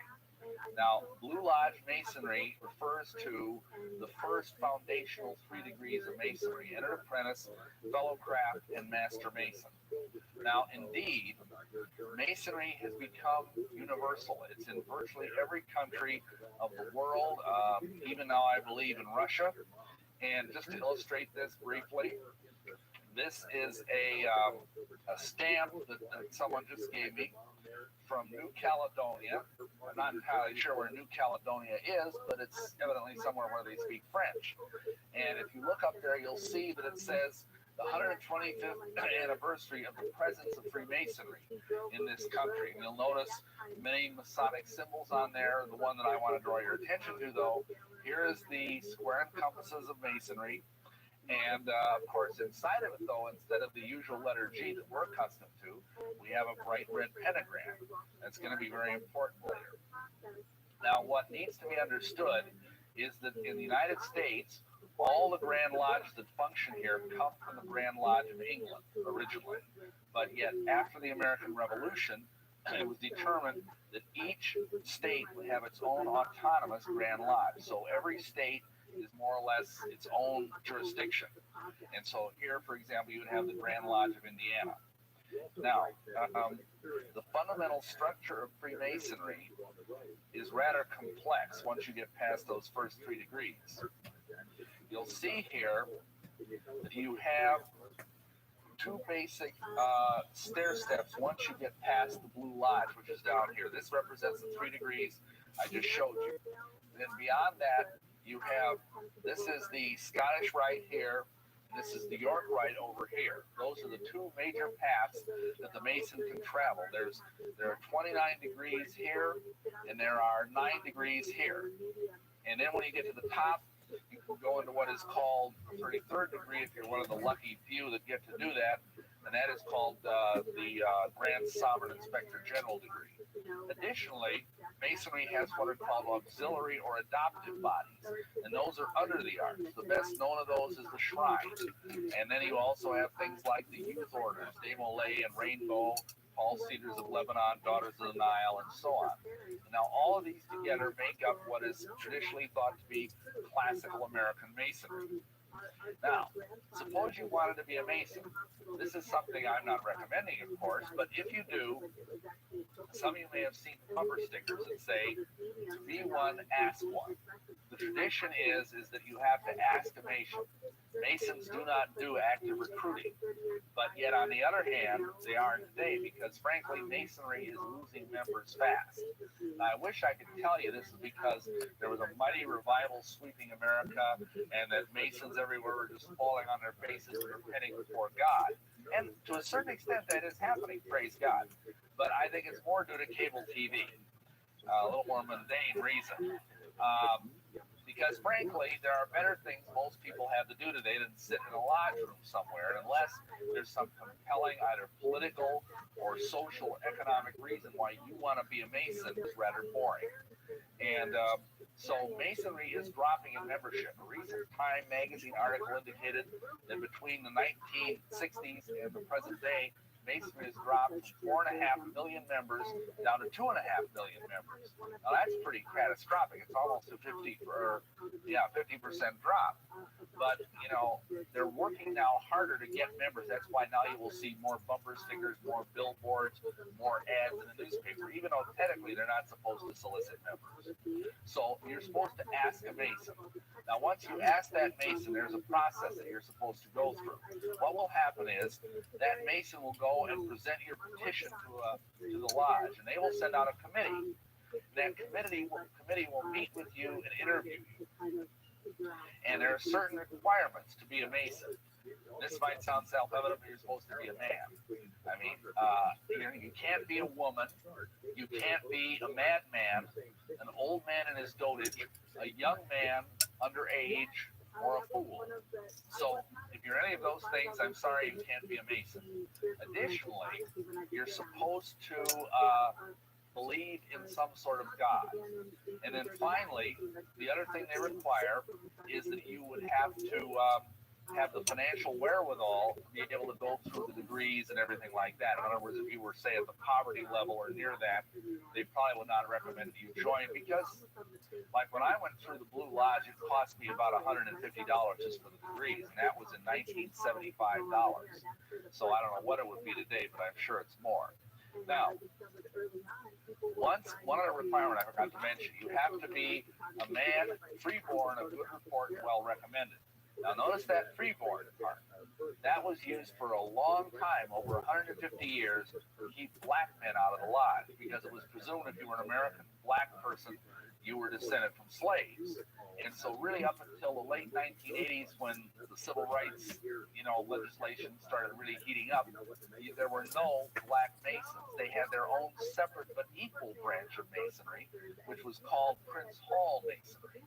And Prince Hall Masonry, of course, was what equal schools. And of course, the schools the black people went to were not as nice as the schools the white kids went to. Well, similarly, Prince Hall Masonry is much smaller. It's not as wealthy, but they do have all the degrees. Everything you see here up on this board is part of also Prince Hall Masonry. And unfortunately, the same problem spiritually exists with Prince Hall Masonry that exists with regular Grand Lodge Masonry. Okay, so let's say you've entered into your committee and you've had this committee report, and they go back and they tell the lodge what they think. Then the whole lodge votes. So they have a ballot box with white squares and black balls. And if any of you ever wonder where the expression black ball come from, that is a Masonic term. Because if even one black ball ends up in the ballot box, you will not be allowed to join. Because they quote that one Bible verse where it says, "Behold how good it is and how pleasant for brethren to dwell in unity." And they say if even one Mason doesn't like you or doesn't think you're a decent person, you will not be allowed to join that lodge. You can go and try another lodge, but you would not be allowed in that lodge if even one black ball was given. Now, I briefly want to tell you, having laid that groundwork, how my story is a Mason. If you want to hear all the rest of the bizarre details, some of which Stan alluded to, I'd suggest perhaps you might want to get the other video that's out there already called Exposing the Illuminati from Within, because I don't really have time to go into it tonight. But suffice it to say, I was deeply involved in the occult. Now, I came to Masonry a lot differently than most people did. I came to Masonry already understanding its dangers. And I thought it was a good thing because I was a pagan, I was a witch, I was a high priest and a druid. And the Grand Master Druid of North America told me that I should join the Masons. He himself was a 33rd degree Mason. Now, how's that for an endorsement for the lodge, that it would be recommended by a druid? So anyhow, when I moved to Milwaukee with my wife and we were running covens all over the greater Milwaukee area, it happened one of the young men we initiated into witchcraft, his father was the junior warden of the lodge in the neighborhood. And I thought, well, gee, this works out nice. So I asked him to introduce me to his dad, and his dad sponsored me into the lodge. And naturally, they were delighted to get members. Because, like, for instance, that lodge, I think I was the youngest. I was like in my mid-20s, and I was the youngest member there by about 25 years. The average age, according to that Time article I mentioned earlier, the average age of a Mason right now in America is 70. And in fact, later on, after I joined the lodge, typically we would have 6 or 7 Masonic funerals a year, and we'd only initiate 2 or 3 people. Now, you don't have to be a rocket scientist to figure out if that goes on for very long, you aren't going to have any lodge left. And indeed, that is the case. Many lodges have had to close due to lack of membership. But anyhow, I joined the lodge. I was initiated as an entered apprentice in 1975. I was passed the degree of fellowcraft, I believe, that same year. And in 1976, I was raised to the sublime degree of a Master Mason. Soon after that, I went through the York Rite. I tried this branch first because people were telling me that in fact was the Christian branch of Masonry. We'll look at that a little bit later. And then later on, I did the Shrine. I did Scottish Rite. I became a 32nd degree Mason there. And then I also went through the Shrine. I was even an associate patron in the Order of the Eastern Star. So I even was in that body as well. I was very involved in Masonry. I was a real fanatic. I was probably in lodge meetings 2 or 3 nights a week. And in fact, that's part of the reason we joined the Eastern Star together. Is my wife said, at least that way I get to see you one night a week. And she joined as well, because that's the branch of Masonry that is also open to women. So anyway, I was very, very active in all of this.